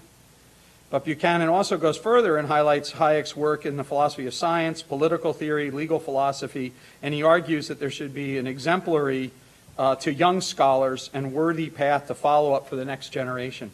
In that essay, Buchanan also argues that the traditions of the law and economics tradition, the property rights tradition, the public choice tradition, and the Austrian tradition should not be viewed as traditions in conflict with one another, but that the future of political economy is in the combination of those traditions. And to a large extent, that kind of attitude that Buchanan had influenced the founding of the Center for the Study of Market Processes, which has metamorphosized over the years into the Market Process Center. It's kind of important to maybe step back and realize, with the miracle of modern technology, you can actually revisit this, is that Karen Vaughan, who is here, is one of the main people that established that center, along with Rich Fink and others. One of the first speakers that they had to come in was F.A. Hayek, and so you can actually go online and watch a F.A. Hayek talk about 3 sources of human values at George Mason University. And just to President Merton, it was in a much smaller room and not as elaborate as this room here. Okay, Hayek himself, as I mentioned in my earlier introductions, Hayek himself used the occasion of his Nobel lecture in an attempt to stimulate future rather than celebrate his future conversation rather than to celebrate his past scientific achievements. His lecture was titled The Pretense of Knowledge. And to those who have a passing knowledge of his life work, it could be excused if they interpret that title to be another occasion where he was actually sort of challenging the efficiency of government planning of the economy. But his lecture was actually addressed to a much deeper issue related to the nature of the discipline of economics itself and to macro public policy of that time, circa 1970s. He concluded that lecture by emphasizing the importance of the institutional framework within which economic activity takes place, and the limits of economics' ability, economists' ability to tinker with the details of that play of the economic game within the framework.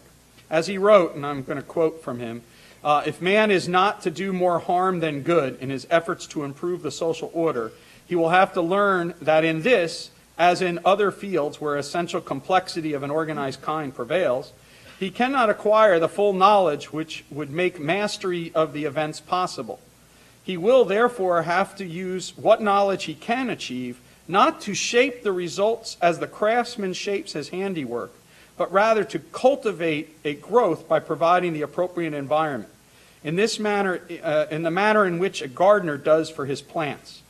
This is the danger and exuberant feeling over ever-growing power with which advance in the physical sciences has engendered and which tempts man to try, dizzy with success, to use the characteristic phrase of early communism, to subject not only our natural but also our human environment to the direct control of a human will.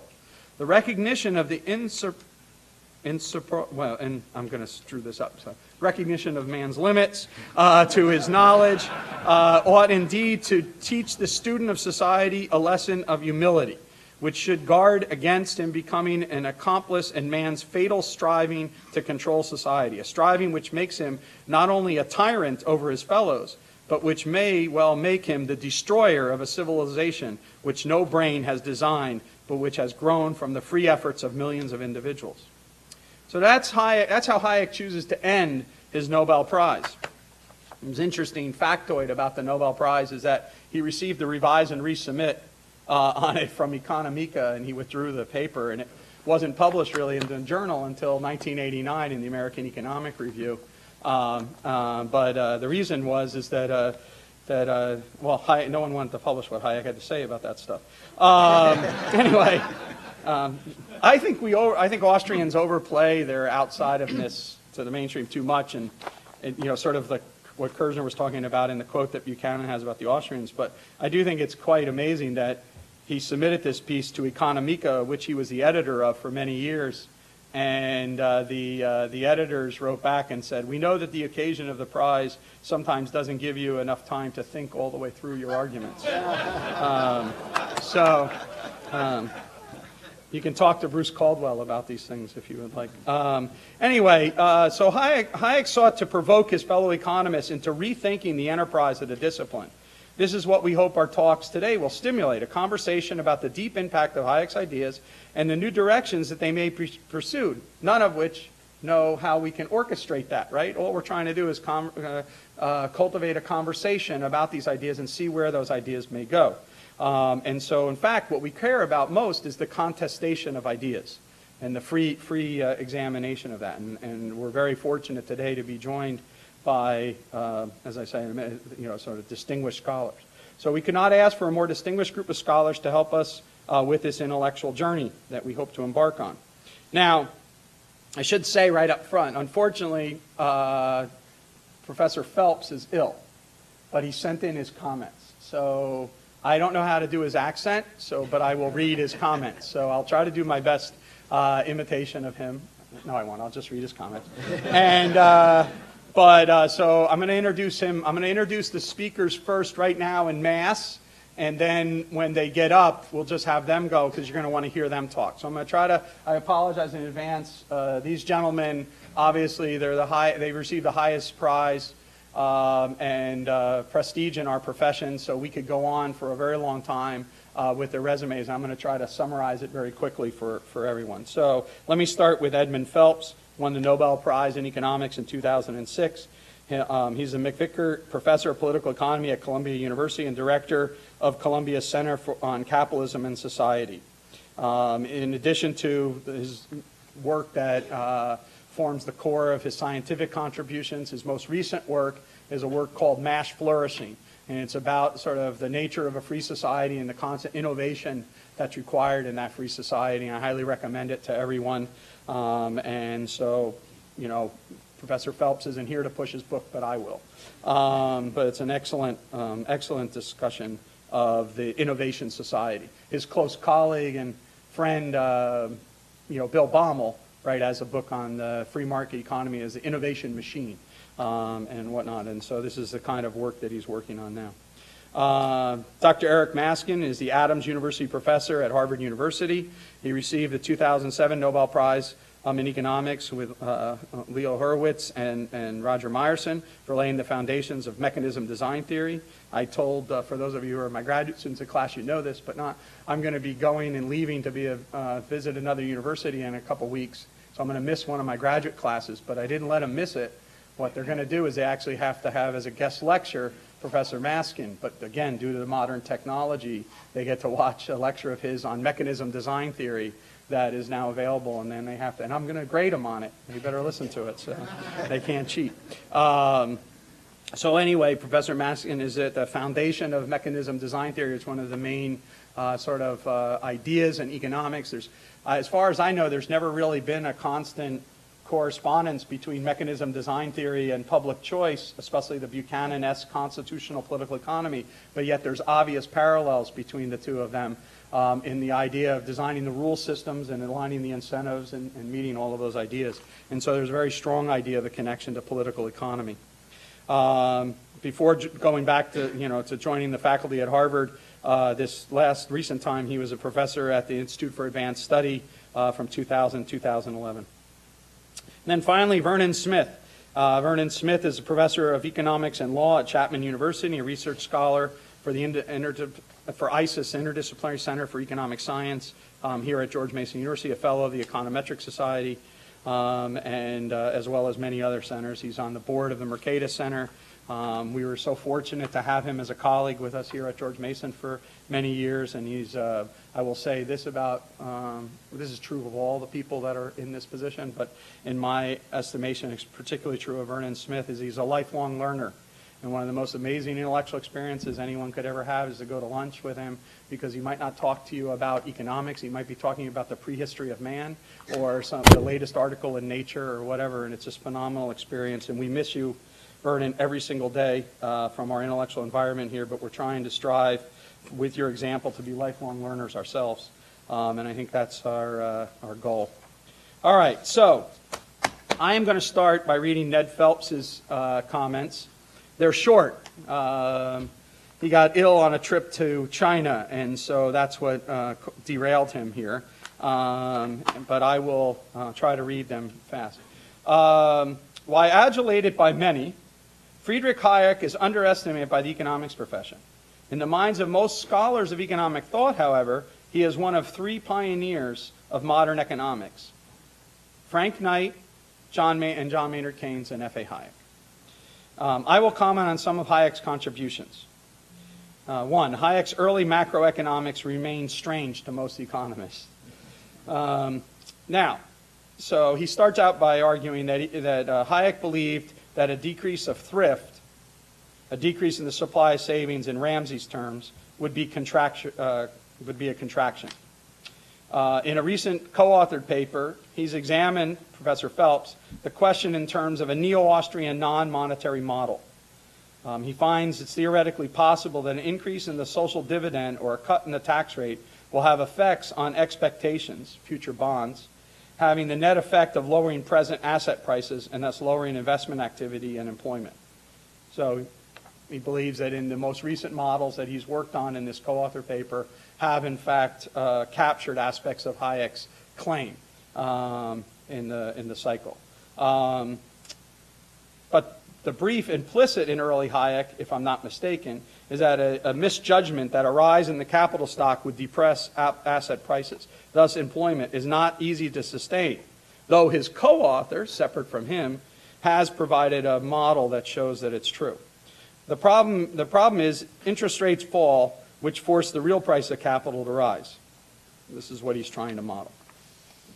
Two, Hayek's criticisms of socialism, including Oscar Lange and Abel Lerner, what they called market socialism, Phelps argues is fundamental to our belief that with a class or two of exceptions, resource allocation is best left to private enterprise, to the autonomy and initiative of private actors. Yet, he believes it is mistaken reading of his classic paper on the subject from the majority dating from the mid-30s to the 1948 on the use of knowledge to say that they argue that socialism cannot generate innovation and capitalism can. He was far from articulating such a thing. Hayek is all about what he explicitly called adaptations to changing circumstances in the economy or outside world. A business person is generally required to see and grasp new opportunities. So what he's arguing is related to Professor Kerzner's talk, which was all about the pure arbitrage opportunities. He's arguing that there's something more that's fundamental to business, which is the grasping of new innovations, right, rather than recognizing just the price discrepancies. It is also a mistake to view the 1940s book, The Road to Serfdom, as a summary of his opposition to socialism. It is better to be seen as a warning to Britain not to adopt the corporativism that came up to grip Germany, Austria, and Italy in the 20s and 30s. Hayek was explicit that he did not oppose all government spending. For example, he favored investing in medical research aimed at extending human longevity. Keynes teased Hayek in his generally congratulatory letter, saying that his own list of sanctioned roles of the state was quite different. Mine are different from both. Okay, point three. Hayek's critique in Road was essentially that corporativist government blocks businesses from some avenues and even pushes them into other avenues. This insidious interference tends to grow until economic performance is seriously challenged, as in the 1930s. The concern is over economic efficiency, again, not innovation. This is the claim that he has about what he's drawing. So now this comes to his point where he relates to his own work. Innovation is never explicitly dealt with in Hayek's writings, to my knowledge. Yet he opens the door to it in his marvelous comment on Galbraith's work, The Non Sequitur of the Dependence Effect. There, Hayek points out that the writing and widespread reading of novel books of C.P. Snow could not have been predicted. So evidently, a market economy may manifest novelty. Hayek's theme, however, was the associated point. That is, there is radical uncertainty over products and whether such products will be adopted. This leads to my work in the past 10 years or so on conditions for innovation to be chronic and abundant, and on its human value. Okay? The indigenous innovation of a country is fueled by the people. This is now Phelps quoting himself in a speech. The indigenous innovation of a country is fueled by the people's imagination and creativity. But the key step, this fuel has to be sparked by the dynamism in the economy, the desire of people to attempt innovation, people's capabilities at innovating, and the latitude society gives to innovators. If this dynamism runs wildly over the economy, pervading all or most industries, and if it runs deep down to the grassroots of the society, the forces of this dynamism will be powerful. The rewards of such economy are profound. The most valuable rewards are non-material. Workers are engaged and challenged. Careers become voyages of creation and discovery. Even for ordinary people, working life can be hugely meaningful. While we go on revering the great ideas of Hayek, as well as Knight and Keynes, we must get on with the task of building an economics that gives central place to innovation, or the decline of it, in determining practically everything we care about in the modern world. Okay, thank you. All right, so those are Professor Phelps's remarks. Obviously, he's not here to field questions, so we don't direct your questions today. All right, so the way we're going to go here is I'm going to turn this over to Professor Maskin. When he finishes, we'll go to Professor Smith, okay? And then at the end of that, we'll open it up for the Q&A at the table. So please join me in welcoming Professor Maskin. And I think you can just thank you very much. And I think that you just turned on. Is that right? Are you doing a... You have his PowerPoint loaded up? So how do I get this started? Just click. There it is. Okay. Well, it's a great pleasure to be here at George Mason. Thank you very much, Pete, for the invitation. As Pete mentioned, my field is mechanism design, and for the non-economists here, let me just say a word or two about what that is before getting on to the connection between mechanism design and Hayek. I like to think of mechanism design as the engineering part of economics, or more accurately, the reverse engineering part. In a lot of economics, we look at existing economic institutions, and we're interested in predicting or explaining the outcomes that these institutions generate. That's about 90%, I would guess, of what most economists do. But in mechanism design, we do just the opposite. We reverse the direction. We start by identifying outcomes we would like to achieve. Those are our goals. And then we work backwards to ask, could we conceivably design mechanisms, by which I mean a set of rules, which would deliver those outcomes? And in some cases, if the answer is yes, such mechanisms do exist, the mechanisms might be very familiar. It might turn out to be that the market mechanism is the best mechanism for attaining our goals. But in other settings, the answer might be some novel mechanism, such as William Vickrey's second price auction, which has been central for the FCC spectrum auctions, for example. Anyway, I would like to argue that Hayek was an important precursor to the modern theory of mechanism design. In fact, Leo Hurwicz, who I think is generally acknowledged to be the father of mechanism design, explicitly mentioned Hayek as a formative political influence. Hurwicz grew up, economically speaking, during the famous socialist planning controversy, the controversy between Hayek and Mises on the one hand and Lange and Lerner on the other. And it was this controversy that stimulated Hurwicz's own work. So just to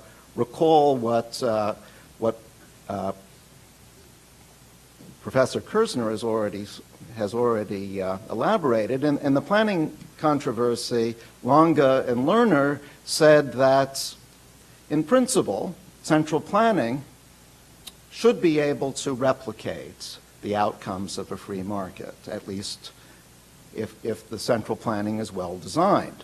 And more than that, perhaps central planning can even improve on the free market because it could correct market failures. Hayek and Mises stoutly denied that a centralized system, or for that matter any other system, could ever approach the success of the free market, no matter how well designed. And there were two reasons in particular that I'd like to emphasize that Hayek gave for why the market cannot be improved on. First is an informational reason. The free market economizes on the information that needs to be exchanged and that individual agents, consumers and producers, need to know. Any other mechanism is likely to require more information. And the other major reason Hayek gave was that the market mechanism is in line with individual agents' own interests. It gives them the freedom to choose for themselves. Other mechanisms are likely to conflict with individual incentives. To use the economics jargon, they are not incentive compatible. So let me elaborate on those ideas a bit, and in particular talk about how Hayek's intuitive understanding of those ideas later got developed in the mechanism design literature.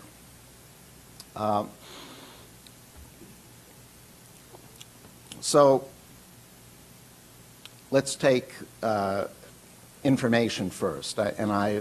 For those of you who want to do a little reading, I have a quotation from Hayek on the sense in which the market mechanism economizes on information.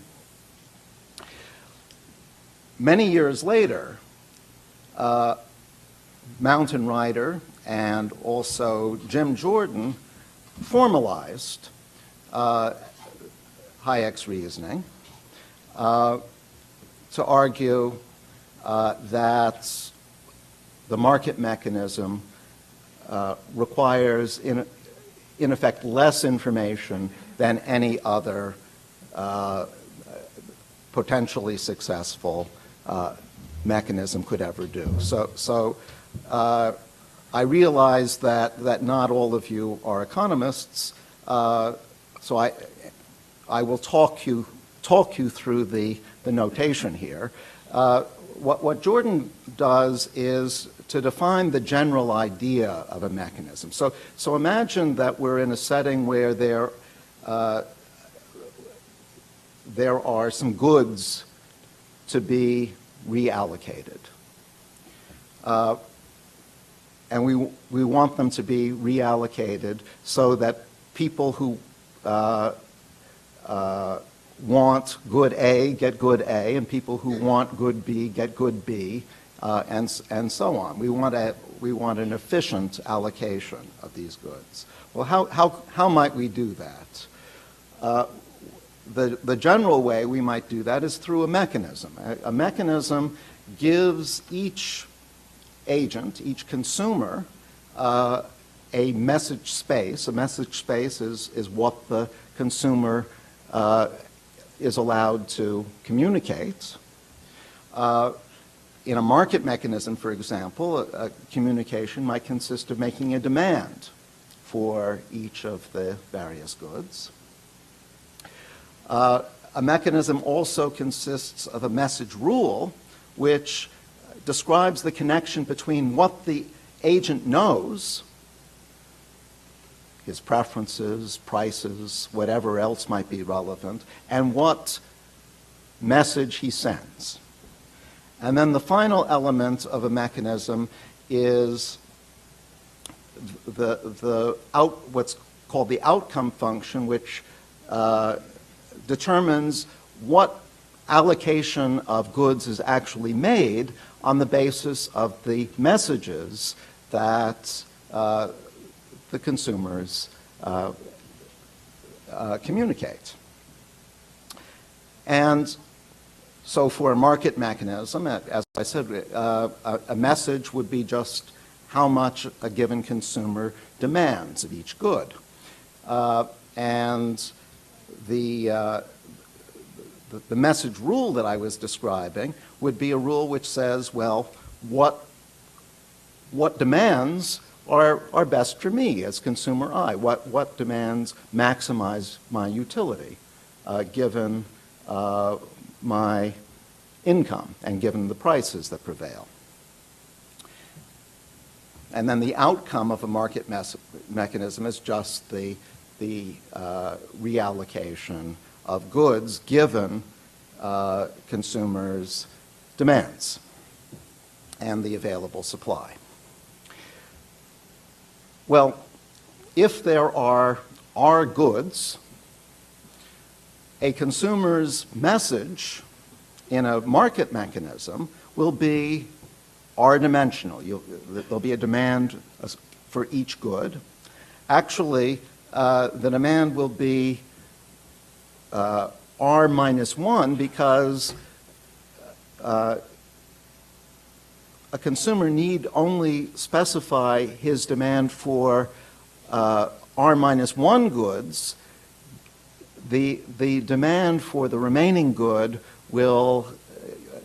can be determined simply by the fact that whatever income he has left over after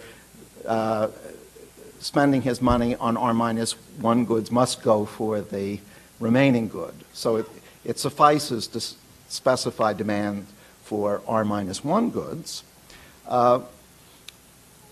What the mechanism design literature established, what Jim Jordan in particular showed, is that any mechanism that achieves an optimal allocation of resources must involve at least as much information transmission as the market mechanism. In other words, the dimension of the message space must be at least R minus 1.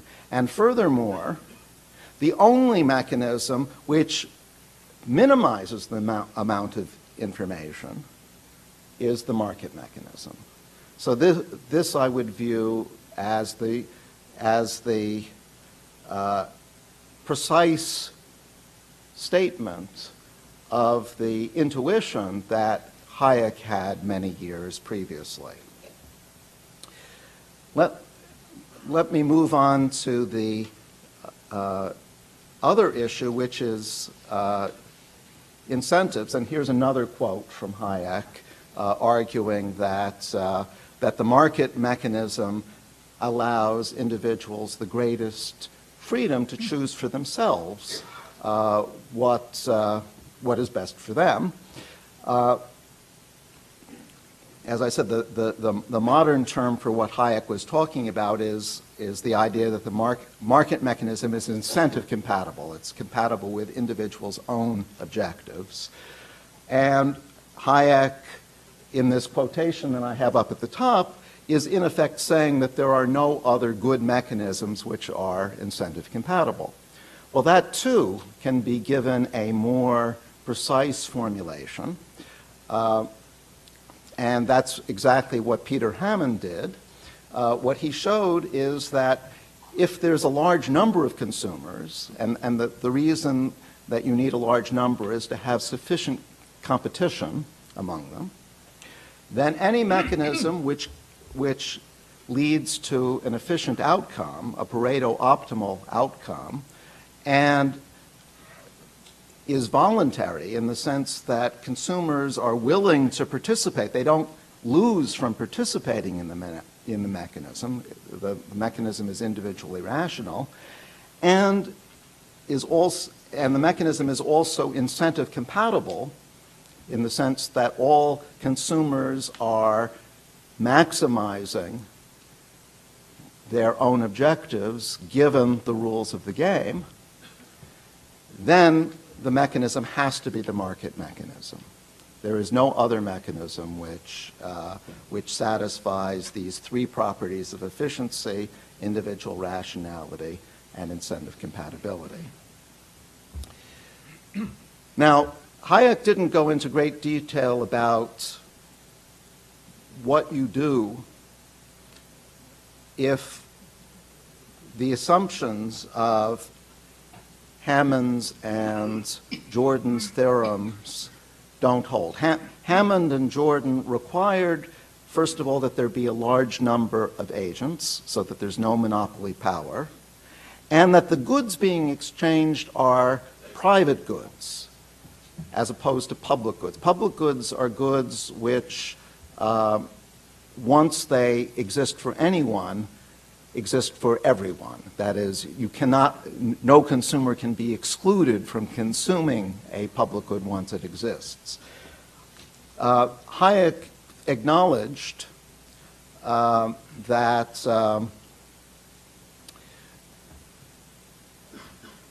the market might not work so well in the case of monopoly or in the case of public goods. As far as we know, he didn't anticipate the modern mechanisms that have been developed to deal with monopoly and with public goods. In particular, the Vickrey second price auction has been used to great effect for getting efficient allocations of goods when there are a limited number of buyers and when there are public goods at stake. As far as we know, Hayek didn't know about the second price auction, but he was certainly aware that the market mechanism required modification in circumstances of monopoly and public goods. So all in all, I would say that he had a remarkably prescient understanding of some major findings that were to come in mechanism design theory long before those findings were made precise. In fact, I would go so far to say that his influence made those findings possible, at least long before they would otherwise have been discovered. And with that observation, let me thank you. Thank you.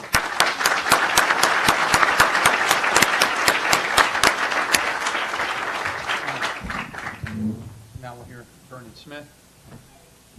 Same thing, just click. You should be able just to click. Am I next in order here? Yes. This is not a forward-looking talk, Pete. I'm not a forward-looking guy. And I often wondered why, and the only thing I can say, I always seem to know what to do next. And if you know what to do next, you don't have to look very far ahead. But, ladies and gentlemen, I've made a lot of mistakes.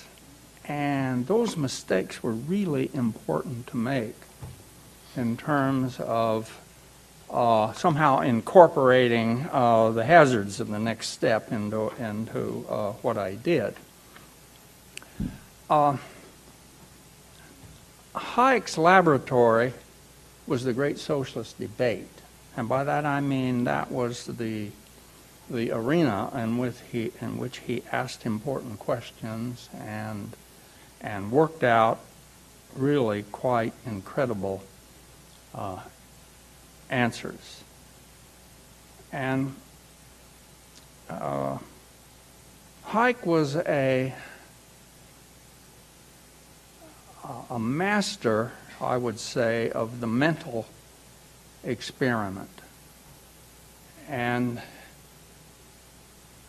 David Hume was a master of that, and a great master was Adam Smith, and a contemporary of Hayek, who was a master of the mental experiment, is Albert Einstein. Some of us are not that great at mental experiments. We have to do real ones in order to discipline our thinking and make mistakes and correct them. So I want to begin with and talk a little about competition as a discovery process in the laboratory. Israel said if he was going to teach introductory economics, he would teach supply and demand. He wouldn't start with Austrian economics. Well, I had that problem. I finished my PhD at Harvard in 1955. And my first appointment was at Purdue University in West Lafayette, Indiana. And in the fall semester of 1955, I taught principles of economics. And what I discovered that semester was that I didn't know anything at all about the connection between what people do in markets and the supply and demand that I was teaching. It wasn't part of my education. You know, I could bend the curves as well as anybody and tell stories about them, but I didn't really understand that. And so I decided to, the next semester, in January 1956, in my first class, I would do an experiment, okay? And this was a buyers. The participants in that class, I had 22 of them. I remember it like it was yesterday. And half of them I made buyers, and I assigned them private, secret values that only each of them knew. And the other half were sellers, and I assigned them costs that each of them knew. And I decided to use, I went to the library to find out how they trade at the Chicago Board of Trade and the New York Stock Exchange. And I read about the double auction, okay? What's the message space? Bid, ask, acceptance. That's the message space, Eric. And so I decided if there's anywhere in the world a competitive market, surely it's those Chicago and the New York Stock Exchange markets. So I implemented that mechanism. And to my astonishment, the contract prices converged to very close to the competitive equilibrium. Nobody in that class knew anything about supply and demand. They didn't know anything about double auction trading. But I motivated the buyers to buy low and the sellers to sell high. And the results really falsified the belief that full information is necessary in a market. And you understand I was brought up to believe that stuff. Why? And I didn't expect this market to work. Why would I believe this market would work? My mother was a socialist and I had a Harvard education. And so I thought there was something wrong with the experiment, okay? And I get that all my life. I report the experimental results, and people, they don't like it. There must be something wrong with the experiment. Well, of course, there can be something wrong with the experiment. That's always a possibility. And I thought, well, it was an accident of the symmetry of the supply and demand. So the average value, the average cost in that system turned out that I'd assigned people turned out to be equal to price. So I went over to an asymmetric design the next semester. Well, that one converged too. So I kept up these exercises, and I gradually, my students disabused me of the idea that anyone had to have full information in a market. So this was an incredible learning experiment and or exercise, and I ultimately generalized this very considerably. We went to other institutions, posted offer pricing by sellers. The dynamics are different, the convergence paths are different, but it converges, okay? And seal bid offer auctions, crosses, and that sort of thing, and they started out pretty sloppily, but they converge, okay? And then we went to ultimately to very complex markets in various stages. The system was becoming more and more open, okay, as we expanded our horizon to more complex worlds. 35 years later, I was going to New Zealand and Australia in connection with the liberalization of electric power. Stephen Rossetti, a colleague of mine, a systems engineer who is still a colleague of mine and is a great economist, but his PhD is in systems engineering. We went to Australia together. We were taken by a coalition. We were taken to Australia by a coalition of buyers. The electric power industry was owned by each of the states, and the buyers were, especially the commercial and industrial buyers, were sort of in revolt over that.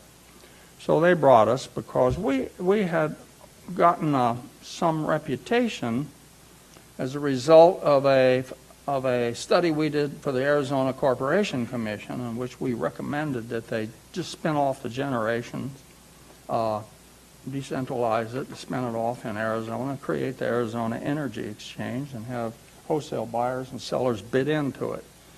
They thought we were stark raving mad. But they had asked us to look at alternatives to rate of return regulation. That's what we were doing. Well, that report fell on deaf ears in Arizona, not completely in the United States. We ended up doing work for Ohio Edison and some other companies, but it really drew the attention of some foreign countries that owned their electric power systems, and their treasuries were hurting, and they wanted to do something about it. You know, Margaret Thatcher sold electric power denationalization because it would help the British Treasury, not because of any commitment to decentralized processes in the abstract. That was the way it was sold. And you know, the interesting thing about these trips to New Zealand and Australia is that almost no one that we talked to believed that you could organize the electric power industry around markets. And I'll never forget in New Zealand, I gave a talk and a woman stood up and she said, you know, this cannot be done. She says, I know, I'm an engineer. And I said, you know what? I'm an engineer too, and I know exactly where you're coming from. I once believed that too. What we were able to do is put the people that didn't believe you could make a market in electric power into experiments. And guess what? They made markets in electric power, and they worked really quite well. As a simple 3-node network, they worked quite well. Then they had to tell us what it was they did, why they were able to make a market if you can't do it. It's incredible. That puts the burden of proof on the skeptics, see? And they couldn't answer. They couldn't answer that.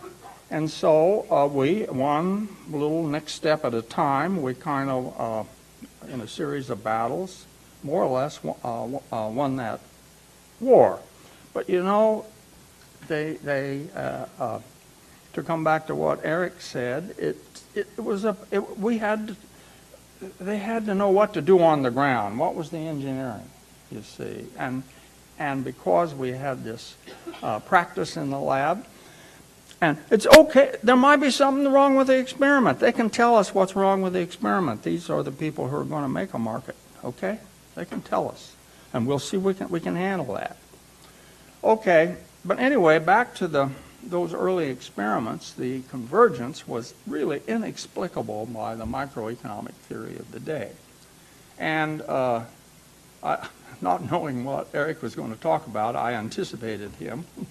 Of course, when I went to Purdue, I had an incredible colleague. His name was Stanley Ryder. And he he was a student of Leo Hurwitz. Roy Radner would come in. We had these decentralization workshops in the late 50s and up in the 60s.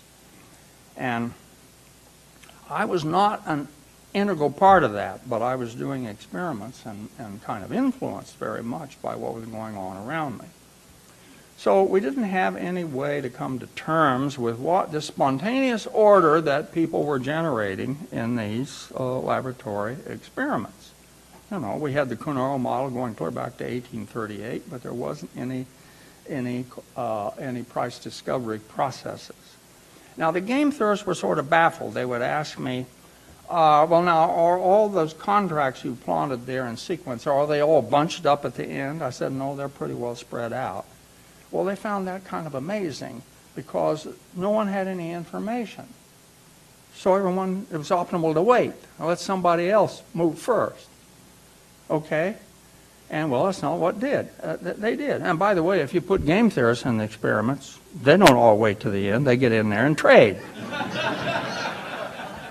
You know, otherwise they'd never get into the supermarket to imagine. In a supermarket, you've got, maybe you've got tens of thousands of items. Think of all the different combinations of things you can buy in a supermarket. It's more different possibilities than there are atoms in the universe. It's mind-blowing how big it is. Well, you don't have to know all about that. You can go on and, you know, we all manage to get along pretty good in those environments.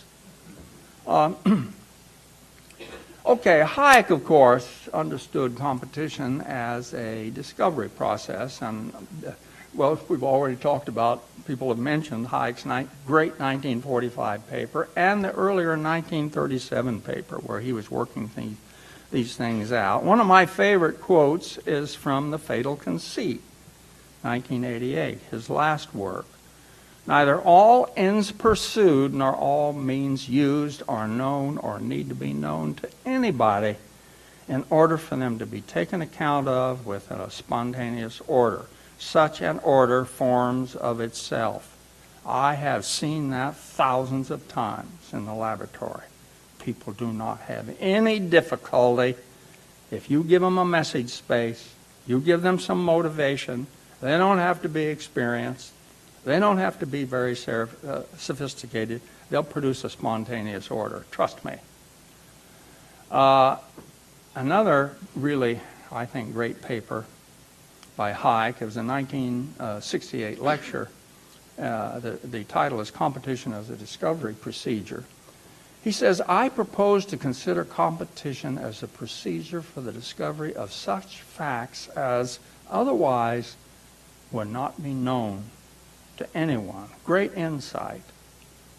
And in fact, experiments demonstrate that Hayek is right about that. People discover a price that they didn't know existed. They didn't know there would be some price they would agree on. They discover it. Okay. But what does Hayek say? He says the necessary consequence of the reason why we use competition is that in those cases in which it is interesting, the validity of the theory can never be tested empirically. We can test it on conceptual models, and we might test it in artificially created real situations where the facts which competition is intended to discover are already known to the observer. Hi, you got the idea of an experiment there. Yeah, great, but what does he says? But in such cases, there'd be no practical value. So to carry out the experiment would hardly be worth it. In other words, what you would do is just discover what was already known in terms of the theory. Okay? Well, the theory predicts what the price is. Okay? And that information is given to the experiment, so he just discovers that. He kind of missed the point of what might you do with this. So, but why do we do an experiment? Well, because it can fail. That's why. And that's why Hayek would want to do that limited experiment, because it might fail. If it failed, he'd have to go back to the drawing board. Okay? And that's really important, to be willing to expose your ideas to the possibility that you are wrong. Okay? And I can't, my life's been filled up with failed experiments. What happened wasn't what I expected. And here's some what I call inspiring, wonderful failures. Well, in the 1950s and 60s, that complete information was necessary for equilibrium of supply and demand. It's not. We went on and showed it is neither necessary nor sufficient. I can give you cases where the market flounders around with complete information, and if it converges, it's more slowly than with incomplete. So there's a huge number of things there to be understood. And then in the 1980s, the belief that complete information asset market experiments would not bubble. See, we'd done these flow, supply, and demand experiments and did a lot of generalization of those, and we decided, well, let's look at asset market trading, and let's see if we can create an environment where bubbles would form. Okay, we need to do a baseline, and the baseline will be in one where there is no bubble. And so the baseline, I'm not going to go into details, but we thought we were creating an incredibly transparent environment, that it would be very obvious, and we were kind of telling people and leaning on them about what the fundamental value was. They bubbled. And we were flabbergasted. They're bubbling, and this is transparent. No, it doesn't mean... Yes, it was transparent, but hope springs eternal that you can make capital gains by buying now and selling high later. So a program that was going to establish a baseline with no bubbles and then see if we could create a bubble turned into a program to figure out why these guys are bubbling. And it goes away with experience. Unfortunately, you can't take the great the bubble, housing bubble from 1997 to 2006, collapsing in 2007. You can't rerun it so that people get get experience. And of course, that housing mortgage market bubble and what was behind it involved a lot of incentive incompatibilities. It's loaded up with them. For example, upfront fees for originating a loan. Wow, did that ever give you a lot of loans? Got what people call predatory pricing. Why are they out there predating? Because they get a fee up front. That's why. Our proposal in our book, Rethinking Housing Bubbles, I'll put in a plug for that, just out in last June. Our proposal is that if there's a fee Let it be determined by the market, but whatever that fee is, spread it over the life of the loan in proportion to the payment of principal. Okay, escrow it in to the payments. So, if Countrywide wants to make an interest-only loan, that's okay, but and no payment of principal for 10 years, you don't get any fee for 10 years. You're perfectly free to do that. Let the market figure out whether loan origination should be separated from lending, but give them the same incentives that a lender would have. Now, is that foolproof? Can't be sure. It sounds good. I think it's incentive compatible. Eric could prove that it is, I'm sure. But I would want to try it. I would want to try it because I made so many mistakes that I'm afraid I would make another one. Okay, and then in the 1990s, we believed that cooperation would fail in the trust game experiments we were running. It didn't. No player ones were supposed to move to players twos because they could take all the money, as well as share it in a way so that there were big gains for both. So they weren't supposed to do that. Well, half the subjects, player ones, moved past to player twos. And 2/3 to 3/4 of the second players did not take all the money. They reciprocated. And interesting, undergraduates did well in that experiment. Graduate students did well in that experiment. We put faculty in it. It's terrible. They made less money and took longer to make the decisions than the undergraduates and the graduates. Okay? I don't know what they were thinking about. It's kind of a no-brainer what you do if you follow the usual stuff. So people are pretty good on the ground for using whatever their mental equipment is and their experience to solve these problems. Okay, I want to end here with two perspectives on intellectual history. One is that I got credit for introducing the double auction into economics. I didn't really do it, von Bauer did. I didn't know about this. He introduced the double auction into economics. Read his fabulous account of the multiple buyer, multiple seller horse auction. Okay, this is 1891. But the problem is no one noticed. And that had no influence on me. That's something I discovered later. And then the second thing I want to mention is what I call Adam Smith's discovery axiom. It's the propensity to truck, barter, and exchange. Really interesting. Adam Smith did not begin with preferences, technology, resources. He didn't begin with any of that. He began with the propensity, the thing that he observed everybody around him doing, and that's propensity to truck, barter, and exchange. That was his primitive. And, well, turns out that enables preferences, technology, resources, specialization, all those things to be discovered. It's what Hayek was talking about, what Israel was talking about earlier today. And it's right there in Adam Smith. People have a propensity to trade.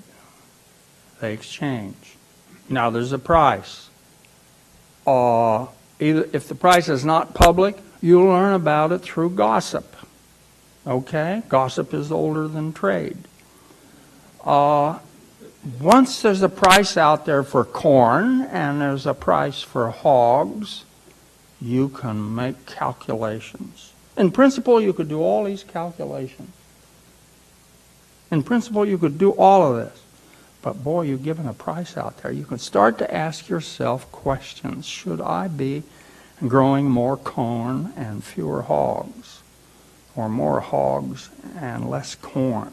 You can start to ask questions you would not have asked yourself without the presence of those prices. That's the idea. So for Smith, Hayek, and Julian Simon, I anticipated that, I guess, that Julian Simon would be mentioned. Wow. Anyway, causality was from markets to the discovery of human knowledge. How? And here's Adam Smith. Without the disposition to truck, barter, and exchange, every man must have procured to himself every necessary and conveniency of life which he wanted, and there could have been no such difference of employment as could have given occasion to any great difference of talents. That's the discovery of that's human knowledge, okay? Talents and can do.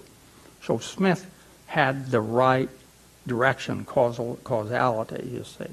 Ladies and gentlemen, thank you very much.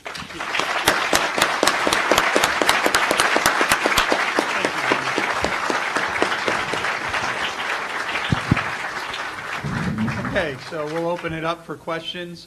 Again, please get the mics and state your name and affiliation and state your question clearly at the panelists.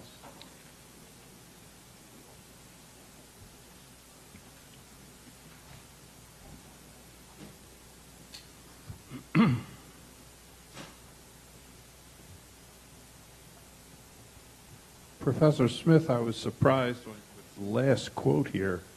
It seems to me that Smith here is agreeing with Rousseau that specialization causes the difference in talents, whereas I think the Germans had it more right, that it is the difference in natural talents that leads to specialization.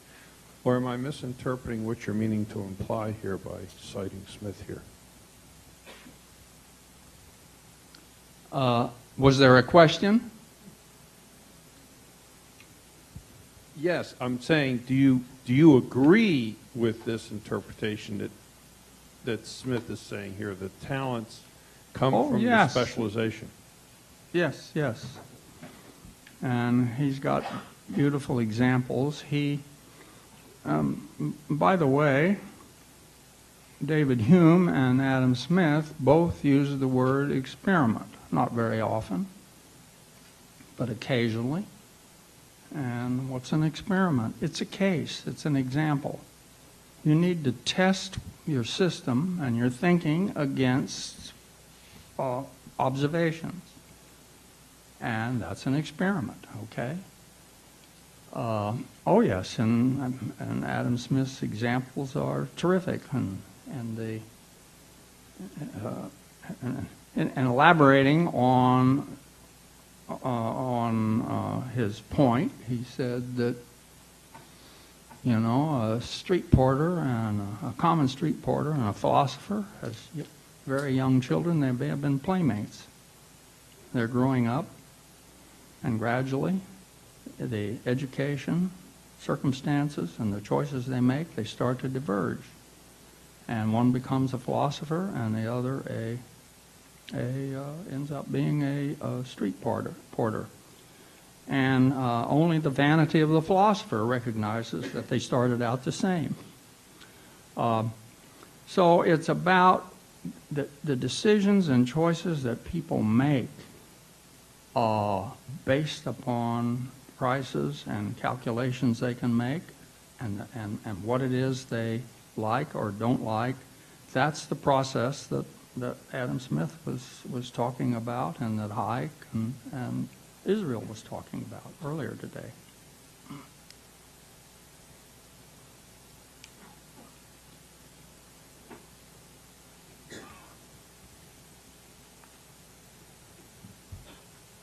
Hi, I'm Tim Cavanaugh from National Review. Professor Smith, you talking about incentives not being lined up. Can you comment at all on where we stand today? I would, thinking of both of interest rates and in many cases of insurance, as there are lots of subsidies for flood insurance and things like that. We have subsidies now for health care and non rates set at a central office. Same thing for interest rates, which are not really reflective of the risk that a lender is taking. Where does that leave us? I mean, do incentives exist in those two areas? Well, you're talking about systems that are filled up with incentive incompatibilities, and they're not asking Eric here how to think this through. They didn't ask Leo Hurwitz back when he was doing this, and the incentives of the individual have to be compatible with what the social goals are, and when they're not, you can have a disaster. And it's hard to get people. The regulations tend to, like predatory lending. There's all kinds of. They're want to do something about the symptoms, not ask why it is that somebody is trying to force a loan on somebody else. You see, and if they did, you'd find it out. All he's doing is what it is. It's in his interest to do, and that doesn't make it moral. I mean, he may be doing immoral things, but let's kind of help people be moral by trying to get the incentives of the individual better aligned with the kind of outcomes that we hope to have. Very hard to do because, politicians can't. It's hard to describe that to the voter so that you can get votes. And I think there probably are cases of very innovative politicians that can find a way to bootleg this stuff in and make it sound good. I don't know how to do it, but that would be political entrepreneurship.